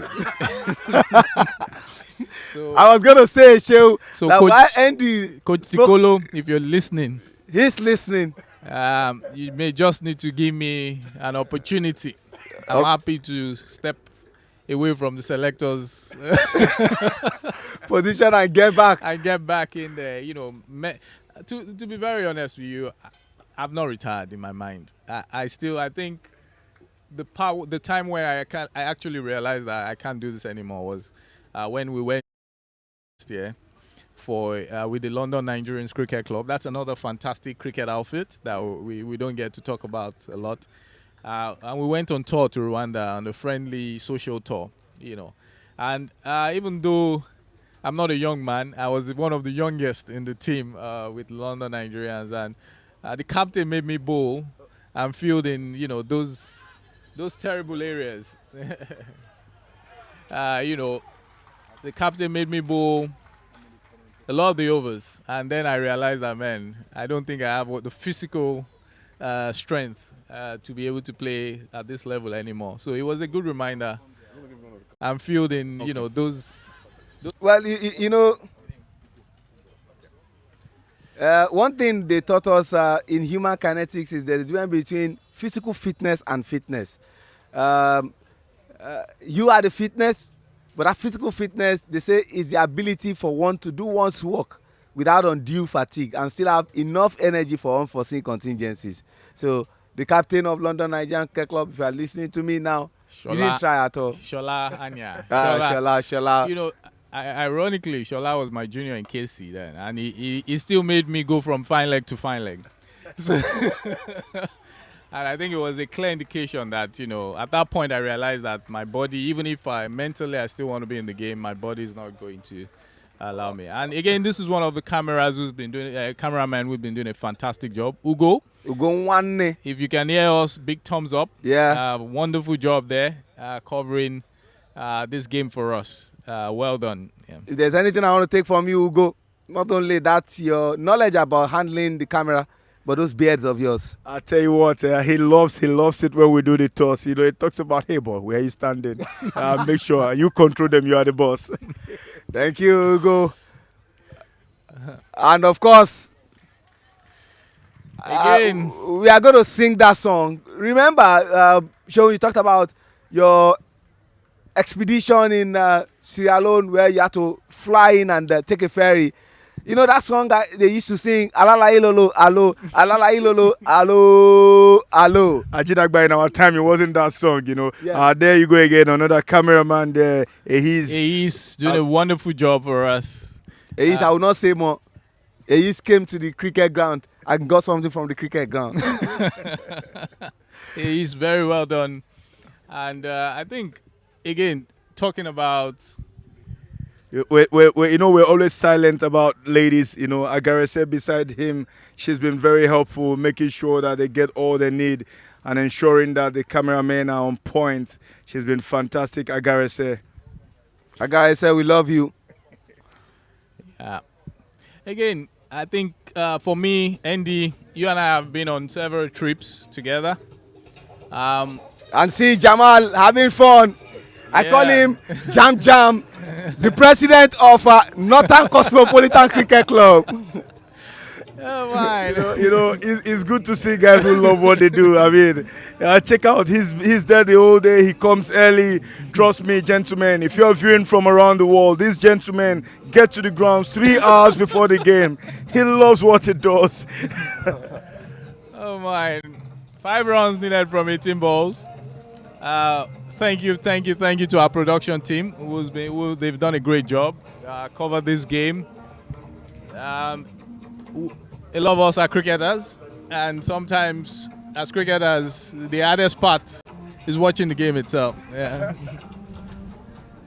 And so, Seun, what I was telling you about that song, what that song meant is that when you get to the river and a canoe or a ship is being pulled out by a chain, those pulling it out as a way of encouraging themselves, they keep shouting, Alala Ilolo, Alo, Alala Ilolo, Alo, Alo, which is let's continue to go harder and continue to do the work. And that was what that meant. It's just a way of encouraging each other and encouraging one another. I hope I've been able to do justice to that. Absolutely. And I think the Sierra Leonean team have been able to pull this victory out of the river Ajidagba with the very well done to the team. Encouraged themselves. Haven't lost 9 games. There is you could have given up, but again they encouraged themselves, motivated themselves, came back. And this is another motivation for us. This is Femi, absolutely brilliant. One of the finest guys that come to the ground at 6 a.m. to get things set up for game day. And these are guys that deserve all the credit. Thumbs up to you. Shout out to you, Femi, for all the jobs. So we're talking about Ugo. We're talking about Eis. We're talking about Agarese, Jamal, and of course Femi. At every corner of the cricket oval, these are people who capture every moment. There you can see at the far end, just before these visuals, you see the 4 o'clock group there, ensuring they enjoy this game. It's going to be party from there, and trust me, Nigeria-Rwandan game is going to be partious too. The students are here, the fans are turning in, everyone, the jerseys are there set out and people are buying them. It's going to be fun to see. At the moment, it's Sierra Leone who is dominating, 71 for 4, 2 runs required of 15 deliveries. And this is game set. No disrespect to the Ghanaians. No disrespect to Akil Israel Sear. No disrespect to Kofi Bagabina. I can bring in my mom now to say, come and open for Sierra Leone. And Ghana is well past our flower border now. They're way on their way back home. They're in the Ghanaian side of the border now. Clearly not the way they want to end this, but they are brothers. You know, to be a bit controversial, I think if Sierra Leone had their own jollof rice, today we will say that Sierra Leonean jollof rice is better than the Ghanaian jollof rice. It has a big team, Sam there, and our own man Rickson Tete in the block. Everything you're seeing across the world and around the world is from this gentleman, ensuring you have the best of visuals. Again, that is Sierra Leone trying to call it end. It's a happy moment for Sierra Leone cricket, and I tell you what, that same set for them, they smile at last. It's victory at last, and like Captain George Ngeba would say, we will bring you glory. And it's Sierra Leone who have won this one by 6 wickets, and they would celebrate at the end of today. The dog out there, Absolutely. Again, thank you to the production team from here at the TBS Cricket Oval and the commercial city and the heart of Nigeria.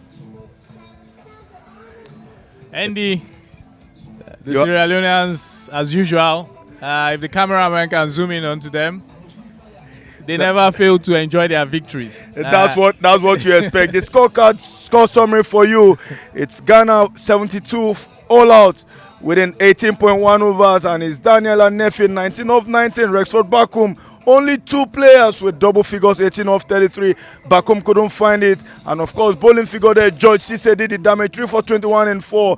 Ngeba, the captain himself, 3 for 20 in 4, and Ibrahim 3 for 4 in 1.1. Brilliant bowling performance. And there you see George Ngeba, the captain again, leading the pack there with those double figures, 29 of 35. John Banguda 11 of 19, and Alusin Ture, the man filled with potential but couldn't find it from Ghana. Sad day for them, even though they had beaten Sierra Leone 3 times leading up to this one. We have to go home not having the 3rd place position. That is what the game is all about. From here at the SPORTSBOX is myself, Shehu Odeku, and Shehu Ajidagba, who have helped you, and we'll go straight to the presentation where our colleague Shehu Ajidagba will take you from there.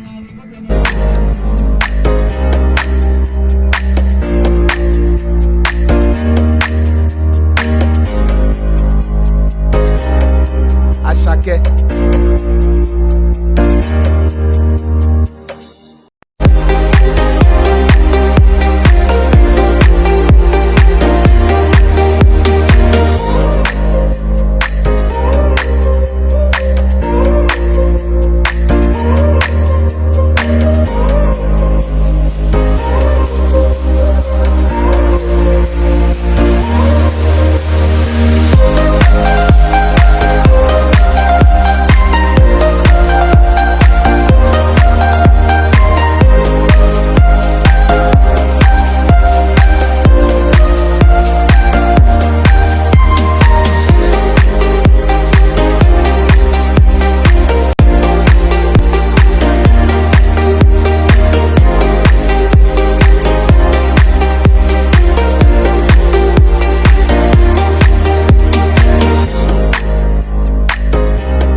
What a big game we just saw. The third place match between Sierra Leone and Ghana, with Sierra Leone having the last laugh. What does it pay to win 3 matches and go ahead to lose the most important one? They won this one in convincing fashion, and I say congratulations to Sierra Leone. But unfortunately to the Ghanaians, they lost the most important game, and I would like to call on the Ghanaian captain Samson Kwase Awea.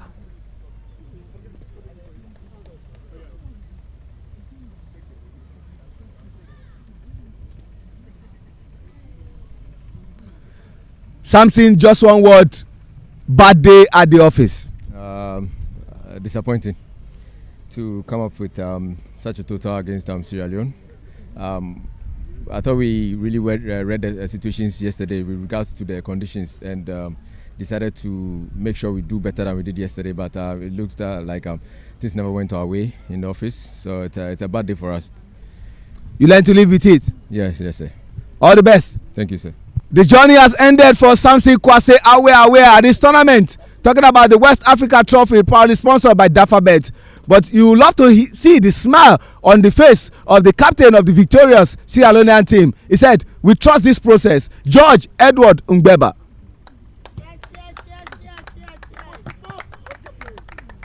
Congratulations. Thank you very much. You had to do it at the most important moment. You said you trust that process, and that process came through today. Yeah. We'll talk about it. Talk about the process, the commitment, about everyone giving 100%, trusting the process, backing each and every one of us, so that we will end up through. Ending up through means that after losing 3 matches, you eventually won the most important one, which is the third place game. How excited are you? We are very excited. I believe back home people will be very excited because this was the finals for us. This means a lot to us. Winning this match is sending a signal that we are preparing for the bigger picture, the bigger tournament.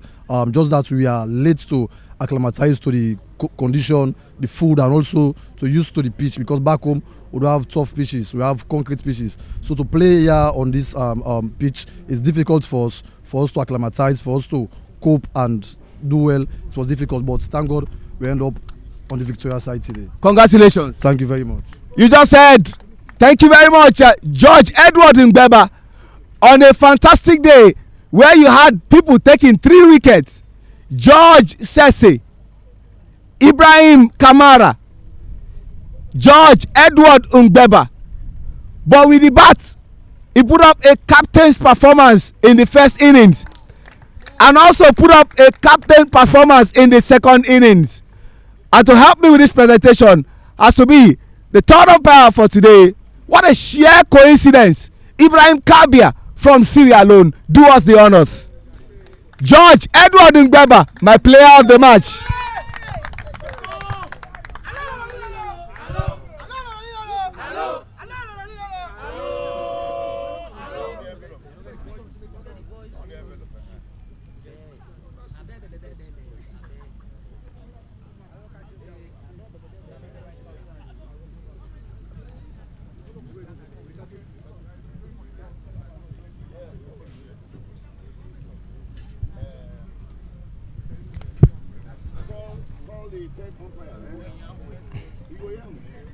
Congratulations, George. One word, how excited are you? Leaving it late.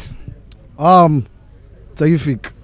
I'm feeling good. I'm very excited.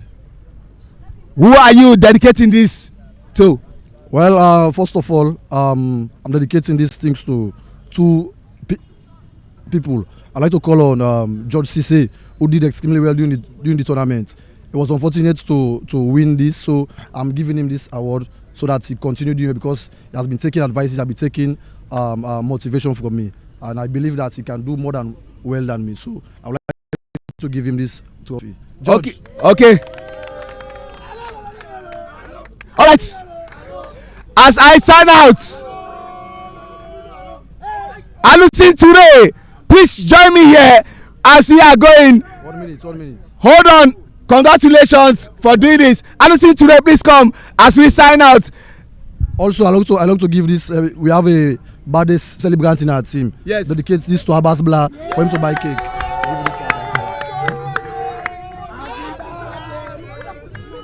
Abbas Blah. This is what they call captaincy. But before I go, one of the best songs I've enjoyed in a long time is the song that they have handed over to Alison Toure. The honors is yours to sign me out with that lovely song. Alala ilolo, alala lolo, alala lolo, alala lolo.